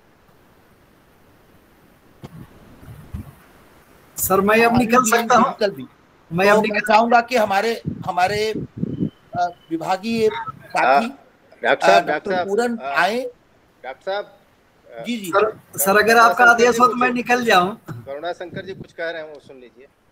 नहीं, मैं निकल सकता हूं क्या? क्योंकि हम लोग अभी घर जाएंगे, हमारे कारण विभाग के सारे लोग रुके हुए हैं। अच्छा, नहीं कोई बात, आप आए, बहुत आपका आभार। अगर थोड़ी देर हम लोगों के साथ और रुकते तो हम लोग का सौभाग्य होता। नहीं, क्योंकि विभाग में है और दूसरे सहयोगी भी रुके हैं। नहीं निकलिए आप, विद्यालय से फिर घर जाना रहेगा। और अच्छा नहीं, आपका बहुत आभार, आपका बहुत आभार, आप आए हम सबके बीच में। मैं संयोजक और संचालक के नाते मैं सबकी तरफ से आप को साधुवाद देता हूँ, धन्यवाद देता हूँ, आभार व्यक्त करता हूँ। दिल्ली आने पर मिलेंगे, हम दिल्ली बहुत आते हैं। सबकी तरफ से, हमारे महाविद्यालय की तरफ से और जो संस्थान की तरफ से, जयशंकर प्रसाद फाउंडेशन की तरफ से बहुत बहुत आपका आभार, धन्यवाद। और हालांकि ये कार्यभार सुजीत जी का था, लेकिन क्योंकि अब जा रहे हैं तो बस अब मतलब मैं अपना एक गुरुतर दायित्व निभा रहा हूँ। बहुत बहुत आभार आपका, धन्यवाद। और अब आज के कार्यक्रम को आगे बढ़ाते हुए मैं डॉक्टर पूरन चंद से निवेदन करूंगा कि वो आए और इस कार्यशाला की रिपोर्ट, इस कार्यशाला का विवरण हम सबके सामने संक्षेप में दें। डॉक्टर पूरन चंद हमारे हिंदी विभाग में साथी हैं, वो आए और अपनी बात करें। धन्यवाद डिंगरा सर।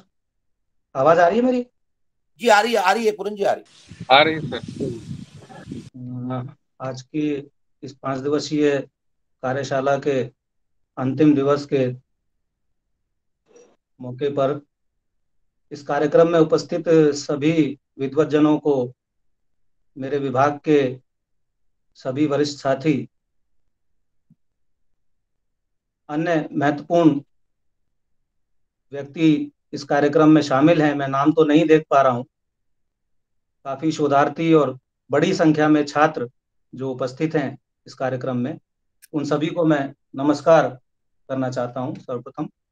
और जैसा कि सुजीत जी ने भी उल्लेख किया, ढींगरा सर ने भी कहा कि कार्यक्रम अब जो है समापन की ओर है और समय का हमारे पास में अभाव है, तो किसी भी प्रकार की अन्य औपचारिकताओं से अवकाश लेते हुए मैं सीधा रिपोर्ट की प्रस्तुति की तरफ जो है अग्रसर होता हूं। जी। महाकवि जयशंकर प्रसाद फाउंडेशन और Delhi college of arts and commerce के संयुक्त तत्वावधान में 5 दिवसीय एक कार्यशाला का आयोजन किया गया। कार्यशाला का मुख्य विषय सृजनात्मक लेखन रहा। कार्यशाला का आरंभ 14 सितंबर हिंदी दिवस के शुभ अवसर पर हुआ और यह कार्यशाला 18 सितंबर तक सफलतापूर्वक आयोजित की गई। इस कार्यशाला के उद्घाटन सत्र में हमारे साथ विशिष्ट अतिथि के रूप में प्रोफेसर रमा, अध्यक्षा महाकवि जयशंकर प्रसाद न्यास एवं हंसराज कॉलेज की प्राचार्य विशिष्ट अतिथि के रूप में हमारे साथ मौजूद हैं। प्रोफेसर अनिल राय दिल्ली विश्वविद्यालय के हिंदी विभाग से इस कार्यशाला के उद्घाटन सत्र में मुख्य अतिथि के रूप में हमारे साथ उपस्थित रहे और पहले दिन के वक्तव्य के लिए मुख्य वक्ता के रूप में सुप्रसिद्ध कवि, रचनाकार एवं आलोचक और मोतीलाल नेहरू कॉलेज के भूतपूर्व प्राचार्य प्रोफेसर दिविक रमेश जी जो है हमारे साथ कार्यशाला में उपस्थित।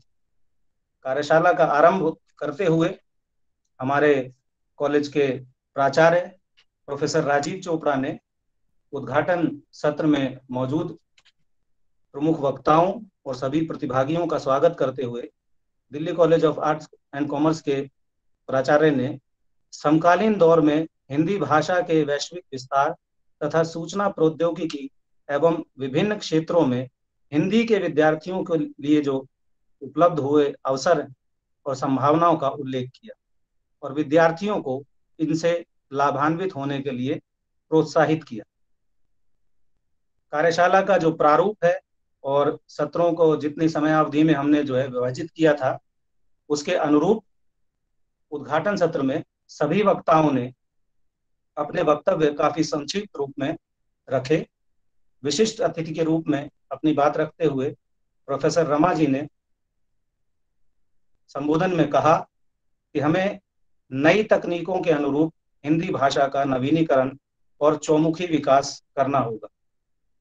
प्रोफेसर अनिल राय जी ने उद्घाटन सत्र में अपने वक्तव्य में कहा कि हिंदी भाषा के वैश्विक विस्तार की जो संभावनाएं आज हमें दिखलाई पड़ती हैं, हम उन्हें हासिल करने की तमाम क्षमताएं रखते हैं। हमें पूरे आत्मविश्वास के साथ इस दिशा में अग्रसर होने की आवश्यकता है।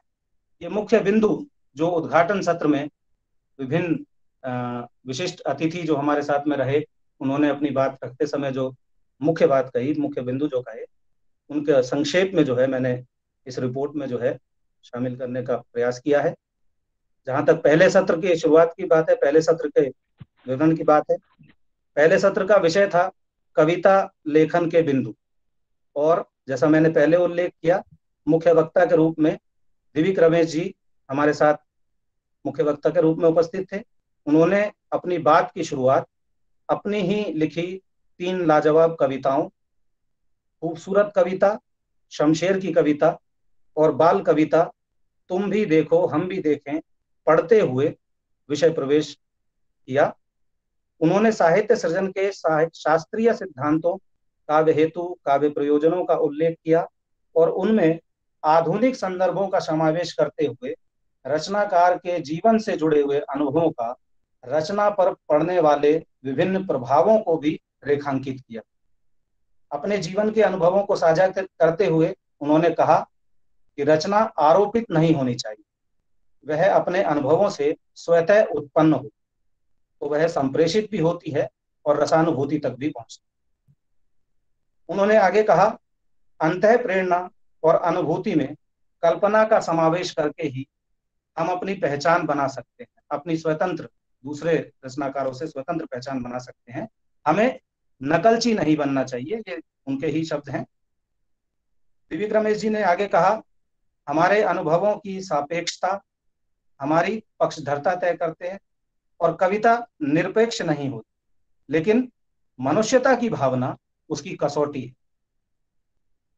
उनका वक्तव्य इतना अनुभूतिपूर्ण और सारगर्भित था कि जो भी मैं समझता हूं उस पहले सत्र में मौजूद थे जो श्रोता जिन्होंने भी उन्हें सुना, वे सभी जो है अभिभूत हुए और काफी लाभान्वित हुए।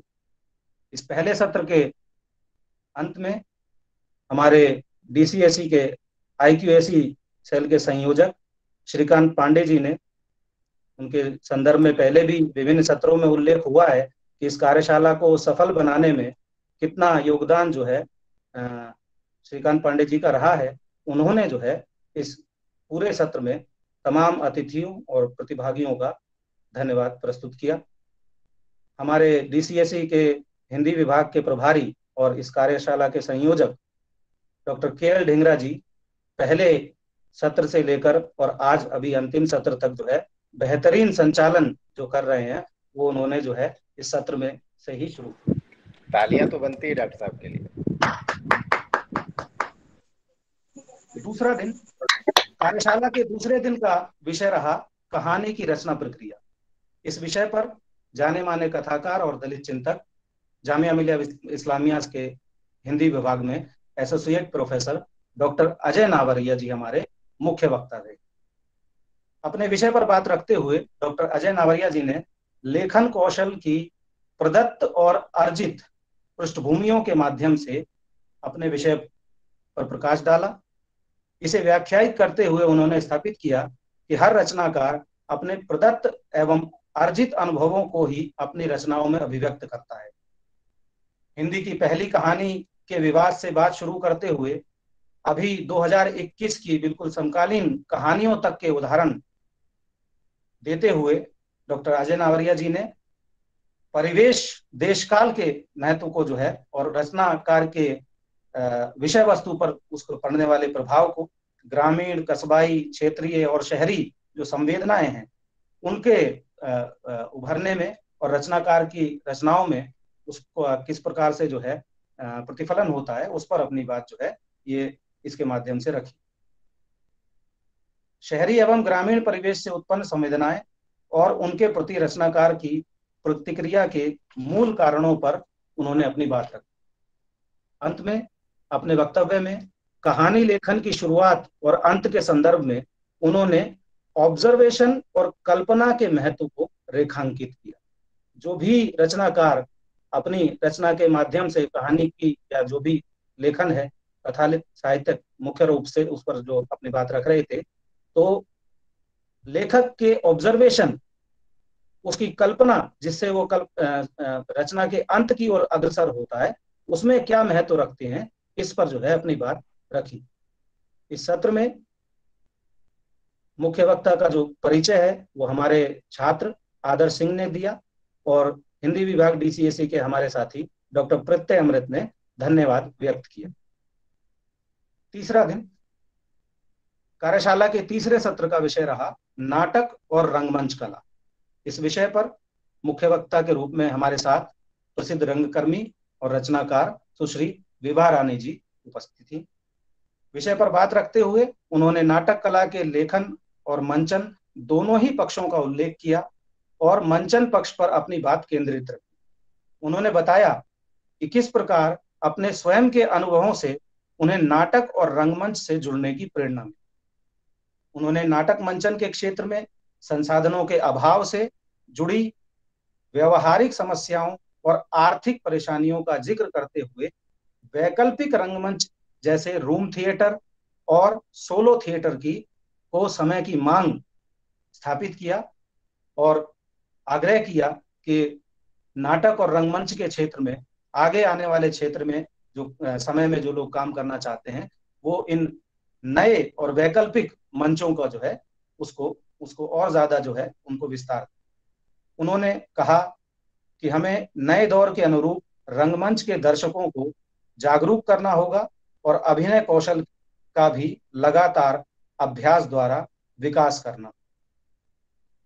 इस सत्र में मुख्य वक्ता का परिचय हमारी छात्रा सोनिया पंजवानी ने दिया और हिंदी विभाग DCSE के हमारे साथी डॉक्टर नेहाल अहमद ने धन्यवाद व्यक्त किया। इस सत्र की सभी प्रस्तुतियां विषयानुरूप ही काफी रोचक अंदाज में जो है व्यक्त की।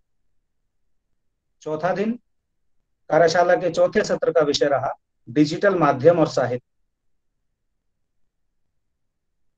इस सत्र में प्रोफेसर पूनम रानी हिंदी विभाग JNU पूनम कुमारी मुख्य वक्ता रही। प्रोफेसर पूनम कुमारी जी ने अपनी बात रखते हुए बताया कि डिजिटल माध्यमों के विकास से पहले साहित्य लेखकों को रचनाओं के प्रकाशन से जुड़ी किन समस्याओं और सीमाओं का सामना करना पड़ता है और डिजिटल माध्यमों के आने के बाद स्थिति में कितना व्यापक परिवर्तन आया है, इस पर उन्होंने अपनी बात रखी। समकालीन समय में विद्यार्थियों के बीच डिजिटल माध्यमों की उपयोगिता और व्यवहारिक कौशल का भी उन्होंने उल्लेख किया। प्रकाशन क्षेत्र के व्यापक विस्तार और असीमित क्षेत्रों पर भी उन्होंने श्रोताओं का ध्यान आकर्षित किया। प्रकाशित होने की सुविधाओं में बढ़ोतरी का भी जिक्र किया। लेकिन साथ ही प्रोफेसर पूनम कुमारी जी ने कुछ सावधानियां बरतने की तरफ भी हमारा ध्यान आकर्षित कराया। उन्होंने कहा कि इन तमाम सुलभताओं के बीच भाषा की वर्तनी और वाक्य विन्यास में भारी गिरावट दिखलाई पड़ती। इसे हमें जो है सजग रहने की जरूरत। उन्होंने सुझाव दिया कि लेखकों को रचना की अपूर्णता और अधिकता दोनों ही अतियों से जो है बचने की आवश्यकता है। डिजिटल माध्यमों के संदर्भ में अंत में अपने वक्तव्य में उन्होंने ये भी कहा कि छोटे बच्चों के द्वारा उपयोग किए जाने वाले जो संचार माध्यमों का कंटेंट है, उस पर भी हमें जो है अपनी दृष्टि रखनी चाहिए, क्योंकि उनके कई दुष्प्रभाव भी जो है वो छोटे बच्चों के ऊपर जो है देखने को मिलते हैं। कई रिपोर्ट्स इसके ऊपर भी आ चुकी हैं।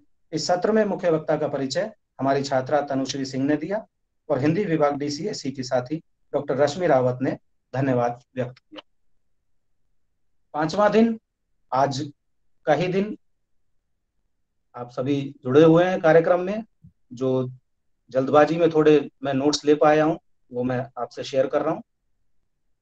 पांचवें और अंतिम सत्र का विषय था आलोचना के प्रतिमान और इस विषय पर मुख्य वक्ता के रूप में हमारे साथ रहे प्रोफेसर करुणा शंकर उपाध्याय, अध्यक्ष हिंदी विभाग मुंबई विश्वविद्यालय। उन्होंने आलोचना कर्म के संदर्भ में आलोचक की प्रतिभा जो उसको प्रथम स्तर पर जो है अपनी वो नहीं माना जाता है, ये कहते हुए अपनी बात जो है शुरू की। आलोचक रचनाकार के लिखे हुए रेशे रेशे को परखता है, ये उन्होंने कहा। आज आलोचना और सृजन के बीच अंतराल उपस्थित हो रहा है, वह आलोचना सृजन की तुलना में कमजोर पड़ रही है, ऐसा उन्होंने कहा। रामचंद्र शुक्ल के बाद की पीढ़ी वैचारिक प्रतिबद्धता से अधिक जुड़ी रही, इस बात का भी उन्होंने उल्लेख किया। वस्तुपरक और शिल्पपरक दो आलोचना पद्धतियों का जिक्र किया। विमर्शों के माध्यम से आलोचना स्वतंत्र एवं लोकतांत्रिक हुई है, इस बात का उन्होंने उल्लेख किया। और आलोचक का दायित्व माना कि वह अपने समय को भेद कर देखे और आलोचक के पास साहित्य के साथ ही अन्य अनुशासनों का भी ज्ञान होना अनिवार्य है, होना चाहिए, ऐसा उन्होंने जो है अपने वक्तव्य में कहा। पाठ केंद्रित विसंरचनावादी विखंडनवादी आलोचना के स्वरूप को उन्होंने स्पष्ट किया। भारतीय इतिहास को सही संदर्भों में हमें समझना होगा। पाश्चात्य इतिहासकारों द्वारा की गई त्रुटियों को दुरुस्त करने की बात भी उन्होंने अपने वक्तव्य में रखी और इसी संदर्भ में भारतीय साहित्य की समृद्ध जो परंपरा है उस पर भी प्रकाश डाला। ज्ञान और विवेक के महत्व पर बल दिया। कबीर की रचनाओं के माध्यम से मध्यकालीन सामाजिक आर्थिक परिस्थितियों पर भी उन्होंने अपनी बात रखी। सोशल मीडिया के क्षेत्र में व्याप्त अराजकता का उन्होंने उल्लेख किया और अंततः अपनी बात को समाप्त करते हुए उन्होंने ये आग्रह किया कि आलोचक को जो है समग्र दृष्टि से आलोचना लिखना अनिवार्य है। ये अभी तक का जो 5 दिन की कार्रवाई रही है और आज के जो हमारे मुख्य वक्ता थे उनका परिचय हमारे विभाग के वरिष्ठ साथी प्रोफेसर द्विवेदी आनंद प्रकाश शर्मा जी ने दिया। अभी तक की कार्यवाही यहाँ तक है, अभी सत्र चल रहा है। मैं ये रिपोर्ट आप लोगों के सम्मुख रख रहा हूँ और उसके साथ साथ कुछ एक चीजें जो मैंने देखी, जो उपस्थिति का रिकॉर्ड हमारे पास में आ रहा है, तो मैं आप लोगों के साथ शेयर करना चाहता हूँ कि तो जो 3 दिन का उपस्थिति का लिंक मैंने बनाया था और मुझे क्योंकि वो शो हो रहा है, तो उससे तीनों ही दिन का ये ट्रेंड है कि लगभग 50% जो है इस कार्यशाला को विद्यार्थियों ने अटेंड किया है और 30% के करीब शोधार्थी हैं और 8 से 10% जो है वो शिक्षक और अन्य विद्वज्जन इस कार्यशाला में शामिल हो रहे हैं। और आगे के जो ब्यौरा है वो इस रिपोर्ट में शामिल कर लिया जाएगा। जो मैंने आपके सामने प्रस्तुत किया है, यदि उसमें कोई त्रुटियां हैं, कोई सुझाव हैं, वो आमंत्रित करते हुए मैं अपनी वाणी को विराम दूंगा। धन्यवाद। बहुत बहुत धन्यवाद डॉक्टर पूरन चंद। दही, दूध से दही और दही से मक्खन निकालना सचमुच दुष्कर कार्य होता है, लेकिन आपने इस दुष्कर कार्य को बहुत सहजता से और सारी तथ्यात्मक अभिव्यक्ति के साथ प्रस्तुत किया। आपको ढेर सारी बधाई। और मैं विभाग के सभी साथियों को, विभाग का तो सबका सहयोग रहा ही है, चाहे हमारे प्रोफेसर सुजीत हैं, चाहे प्रोफेसर आनंद हैं, चाहे डॉक्टर संजीव हैं, या हमारे और साथी रश्मि जी, चाहे ये पूरन जी, निहाल जी, प्रत्यय जी, क्योंकि मैं हिंदी विभाग से ही जुड़ा हूं और ये परिकल्पना हमारे प्रोफेसर सुजीत जी की थी और आप सब साथियों ने मुझको ये कार्यभार दिया और उसके बाद मुझे सहयोग दिया। मैं इस कार्यभार को का निर्वहन करने में, जैसा कि आप सब महसूस कर रहे हैं, मैं अपनी न्याय कर सका, मेरा सौभाग्य है। और आपने जिस भाव से ये जिम्मेदारी सौंपी, मैंने प्रयास किया और परिकल्पना हमारे प्रोफेसर सुजीत जी की थी। कार्यक्रम इससे पहले इनका सब मस्तिष्क में कुछ बातें थी। मैं ये बात और धन्यवाद देने के लिए हिंदी विभाग की तरफ से मैं प्रोफेसर सुजीत को ये निवेदन करूंगा कि वो आए और धन्यवाद दें आज के ही नहीं, आज के अपने जो आपका एक निरीक्षण परीक्षण है और अभी तक का जो हमारी कार्यक्रम रहा है, सब अभ्यर्थियों के प्रति, हमारे बाकी सब साथियों के प्रति और आयोजकों के प्रति अपना धन्यवाद के लिए मैं नाम आमंत्रित कर रहा हूं हमारे साथी प्रोफेसर सुजीत। मुझे तो लगा कि डॉक्टर साहब आप जो है ये भी कार्य संपन्न कर देंगे, लेकिन नहीं, आपका ये आपका अधिकार है भाई, कैसे क्यों। इसमें कुछ कहना चाह रही हैं? हाँ, मैं ये पूछना चाह रही थी कि पहले श्रीकांत सर बोलने वाले थे ना? नहीं, वो उनको अंत में उनको है वो, अरे वो तो हमारे आए भाई, वो तो इस समय डॉक्टर चोपड़ा भी नहीं है। नहीं, हमारे लिए तो बात सही, रश्मि जी की बात सही है, धन्यवाद के बाद नहीं होता है, वो पहले उनको आमंत्रित कीजिए। नहीं तो उनको भी तो धन्यवाद, ऐसा कि समाहार वक्तव्य है उनका भी समाहार वक्तव्य है। और क्योंकि IQAC के वो मतलब हम लोगों बाकी आप जैसा चाहे। अगर प्रभारी महोदय आपसे निवेदन है, हमारे दोनों साथी ठीक कह रहे हैं, श्रीकांत जी को पहले मंच दें, वो समापन वक्तव्य दें और उसके बाद अंतिम कार्यक्रम के रूप में प्रोफेसर सुजीत धन्यवाद। मैं चाहूंगा क्योंकि साथी लोग जैसा चाह रहे हैं, उनकी इच्छा का सम्मान करते हुए अपने साथियों की, मैं मतलब हमारे सहयोगी और IQAC के संयोजक श्रीकांत पांडे जी से ये निवेदन करूंगा कि वो आए। एक तो उनका आभार कि उन्होंने अपने के बाद दूसरे कार्यक्रम में थे, वो आए और जुड़े हम लोगों से। और प्रोफेसर चोपड़ा मुझे कह रहे थे लेकिन नहीं आ पाए, तो इस समय जिम्मेदारी इनकी और बढ़ जाती है। मैं नाम आमंत्रित कर रहा हूँ हमारे साथी श्रीकांत पांडे जी आए और हमें समाहार या समापन वक्तव्य से लाभान्वित करें।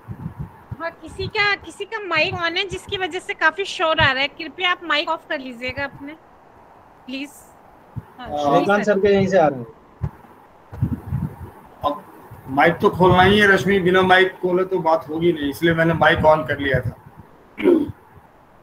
धन्यवाद मंच के संचालक इन 5 दिनों के हमारे महामान्य ढींगरा साहब, और बहुत सारी बातें पूरन जी ने बताई 5 दिनों में क्या क्या कार्यक्रम। मैं तो एक ही दिन उपस्थित रह पाया था, लेकिन जहाँ तक मेरी समझ है, साहित्य का विद्यार्थी स्कूल तक रहा, उसके बाद मैं रहा नहीं, लेकिन जो मेरी समझ है कि वास्तव में साहित्य समाज का दर्पण है, और इसको साहित्य के कई विधाओं से हम समझने का प्रयास करते हैं। कई विधाओं का आपने जिक्र किया 5 दिनों में, काव्य शास्त्र का, गद्य का, आज हमने थोड़ा सुना भी समालोचना का। इन तमाम विधाओं में सामाजिक स्वरूप में हो रहे लगातार परिवर्तन और उनमें होने वाले विसंगतियों को पुनः ठीक करते हुए स्थापित करने का एक प्रयास, जहाँ तक मेरी समझ है, साहित्य का मौलिक दायित्व रहा है। और वह किसी भी लैंग्वेज में हो, और वही दायित्व हिंदी भाषा में भी हमारे साहित्य सृजन लोग करते रहे। इन 5 दिनों की कार्यशाला में जो हमारा मौलिक उद्देश्य था कि हमारे महाविद्यालय के छात्र छात्राएं एवं हम जैसे व्यक्ति भी जो शिक्षण से जुड़े हैं लेकिन कई आयामों से अनभिज्ञ हैं, उन्हें भी कुछ ज्ञान अर्जित हो, तो हमें भी कई हमारे जैसे सारे शिक्षकों या जो भी इससे जुड़े उनको भी लाभ मिला होगा, ऐसी मैं सोचता हूँ। और इससे बढ़िया कार्यक्रम इतने कम समय के अवधि में संभवतः आयोजित नहीं हो पाता। इसके लिए मैं संपूर्ण विभाग को आज पुनः धन्यवाद देना चाहता हूँ।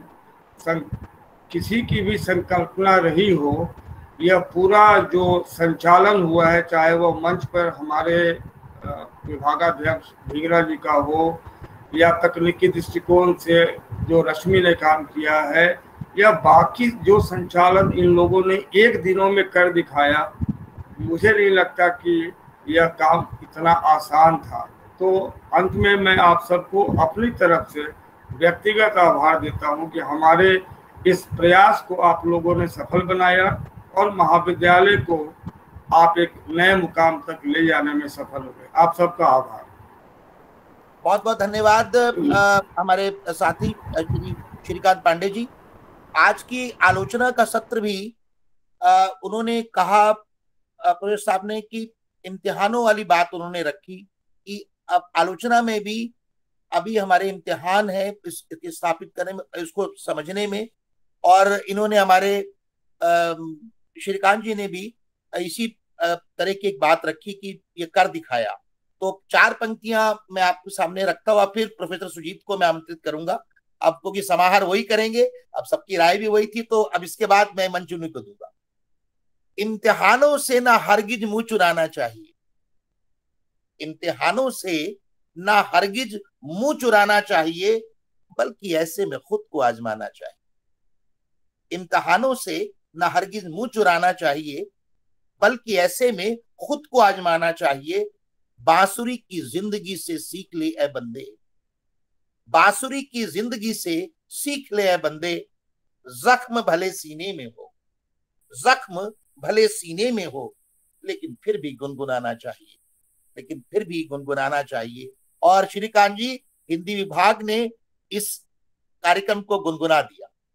आइए मैं प्रोफेसर सुजीत कुमार से मैं ये निवेदन करूंगा और ये कहूंगा और ये आए और हम सब की तरफ से औपचारिक धन्यवाद ज्ञापित करें। प्रोफेसर सुजीत कुमार। जी डॉक्टर साहब, धन्यवाद। आपको कम से कम याद तो रहा कि मुझे भी कोई जिम्मेदारी दी गई है। वैसे औपचारिकता, सही मायने में औपचारिकता ही बची हुई है, क्योंकि जिस तरह से आनंद ने भी, प्रोफेसर आनंद ने भी शुरुआत की थी, इतना इतना बढ़िया ढंग से आज का, और जिस तरह से सबको एक धन्यवाद दिया था, साधुवाद दिया था, ये भी एक अच्छी बात रही। और लगातार आप जिस तरह से लोगों का उत्साह वर्धन बढ़ाया है और अपने चिरपरिचित अंदाज में चीज़ों को किया है, तो आपका तो कोई जवाब ही नहीं है। फिर भी मैं औपचारिकता का निर्वहन करना है, तो एक हमने एक परिकल्पना जो की थी, उसमें कालिंदी कॉलेज की प्रोफेसर रक्षा गीता थी और मैं था, लेकिन अपरिहार्य कारणों से कालिंदी कॉलेज नहीं कर पाया। और ऐसे समय में हमें जो है कहा गया इस प्रोग्राम को करने के लिए, जिसमें कि एक ही दिन का समय था, और इसकी सूचना हमारे प्राचार्य प्रोफेसर राजीव चोपड़ा जी को और IQAC कन्वीनर श्रीकांत जी को जो ही मिली, इन्होंने परिकल्पना के समय भी मैंने बताया था, तब भी उन्होंने तुरंत ही तत्परता से कहा कि नहीं, इस प्रोग्राम को करो, बहुत ही सार्थक और बहुत सारे आयामों को अपने साथ समेटे हुए, तो इस प्रोग्राम को जरूर करना चाहिए। तो ऐसे में मैं जो महसूस किया, और लगातार इन 5 दिनों में मैंने देखा है कि जिस तरह से श्रोताओं का उत्साह रहा, चाहे सवाल जवाब रहे हों या फिर उनकी भागीदारी से ऐसा महसूस हुआ कि हमारी जो परिकल्पना थी वो साकार हुई। और इस साकार में करने वाले जो सबसे महत्वपूर्ण भूमिका जो इस साकार करने के पीछे जिसका काम था, जो कहा जाए सही मायने में, प्रोफेसर राजीव चोपड़ा और श्रीकांत पांडे जी का मैं पूरे विभाग क्या पूरे जो है इस जो पूरे सहभागी जितने लोग, उनकी तरफ से मैं तहे दिल से हार्दिक आभार व्यक्त करता हूं कि जो अगर ये लोग नहीं करते तो शायद ही हमारी परिकल्पना अधूरी रह जाती या रह जाती। और इस परिकल्पना का एक उद्देश्य था, उद्देश्य यह था कि हम एक साहित्य की जो विधा है, जो सृजन, जिसका परिकल्पना का नाम ही था सृजनात्मक लेखन, इसमें हमने कविता, कहानी और नाटक के माध्यम से अपनी दूसरों की संवेदनाओं को भी समझने का, इसका उद्देश्य यही था कि समझें और अपनी संवेदनाओं से उनको जोड़ सकें।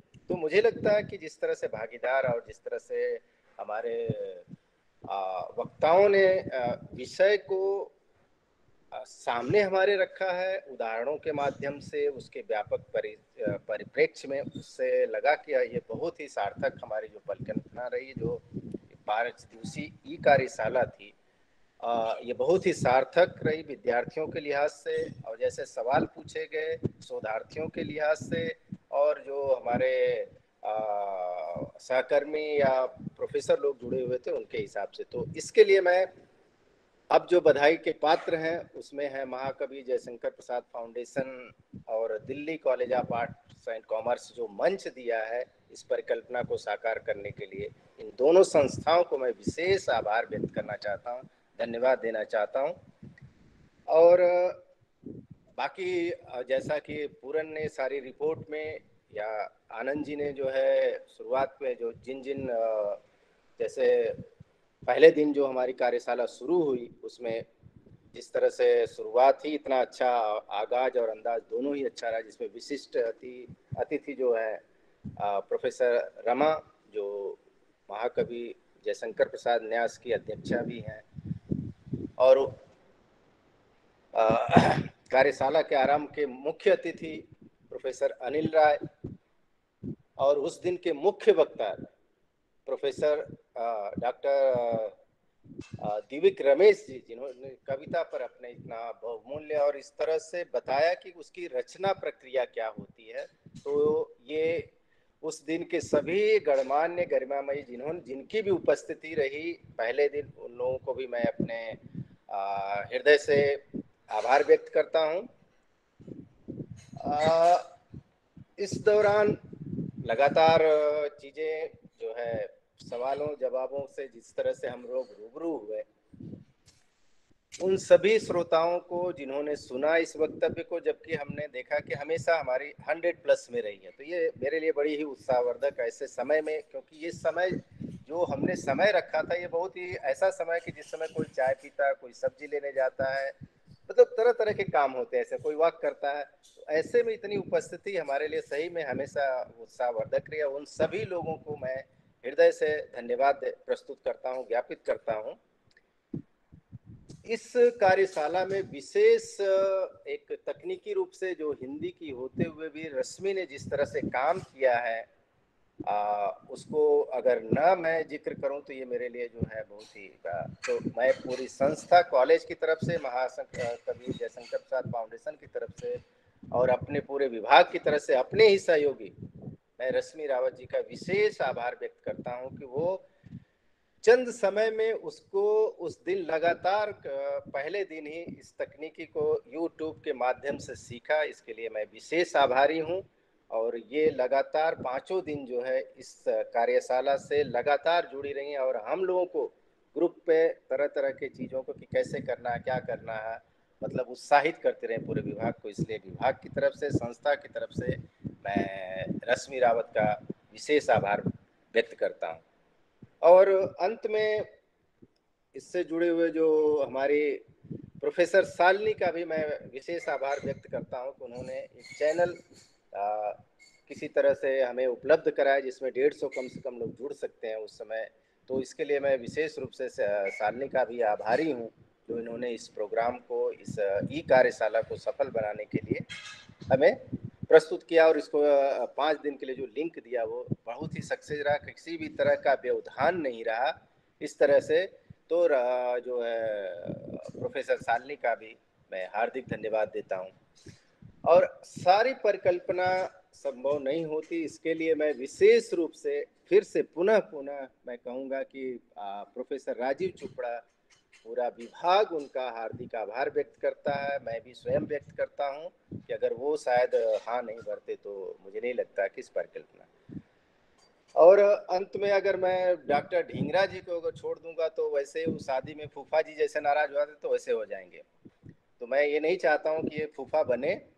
तो इनका जिस तरह से अपने चिर परिचित अंदाज में इन्होंने मंच का संचालन किया और जिस ऊर्जा से किया है, इसके लिए तहे दिल से, मैं फिर कह रहा हूँ तहे दिल से अपने वरिष्ठ साथी, अपने स्नेहिल साथी, अपने सर्वप्रिय साथी जो कॉलेज के और IQAC संयोजक के शब्दों में कहा तो अध्यक्ष और विभाग के प्रभारी डॉक्टर करुण ढींगरा कृष्ण का मैं हार्दिक आभार व्यक्त करता हूं कि वह इस प्रोग्राम को बहुत ही सही और उत्साह और अपने वही कहा ना कि चाहे वो भले हम लोग उस शेरों को कितनी बार सुन सके लेकिन फिर भी उनका अंदाजे बयां जो होता है उससे हम लोग बहुत ही लाभान्वित हुए, आनंदित हुए। सबसे बड़ी बात है कि आनंदित हुए, ये सबसे अच्छा रहा और इसके लिए मैं विशेष आभार व्यक्त करता हूँ। और अगर हमारे एक सहयोगी समकालीन बराबर के अगर मैं उनका जिक्र नहीं करूं तो ये भी शायद वो भी फूफा ही बन जाएंगे, गुस्सा जाते हैं अक्सर। वो है हमारे मित्र सहयोगी डॉक्टर संजीव कुमार।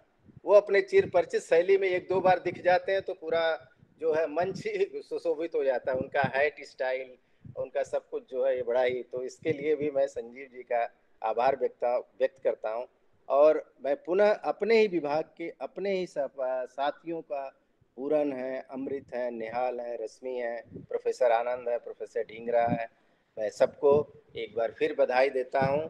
और इस कॉलेज के प्राचार्य प्रोफेसर चोपड़ा, IQAC के कन्वीनर श्रीकांत जी और महाकवि जयशंकर प्रसाद फाउंडेशन का हम लोग हमेशा आभारी रहेंगे कि एक ऐसी कार्यशाला का सफल हो पाई जिससे कि हम एक दूसरे की संवेदनाओं को समझ सके, जुड़ सके। इस सब के लिए मैं सभी का हार्दिक आभार व्यक्त करता हूं अपने कॉलेज की तरफ से, महाकवि जयशंकर प्रसाद फाउंडेशन की तरफ से। धन्यवाद। सर, प्रमाण पत्र कब मिलेगा ये भी बता दीजिए। ठीक है sir. Good question. Professor Sujit के इस भाव भरे धन्यवाद ज्ञापन के बाद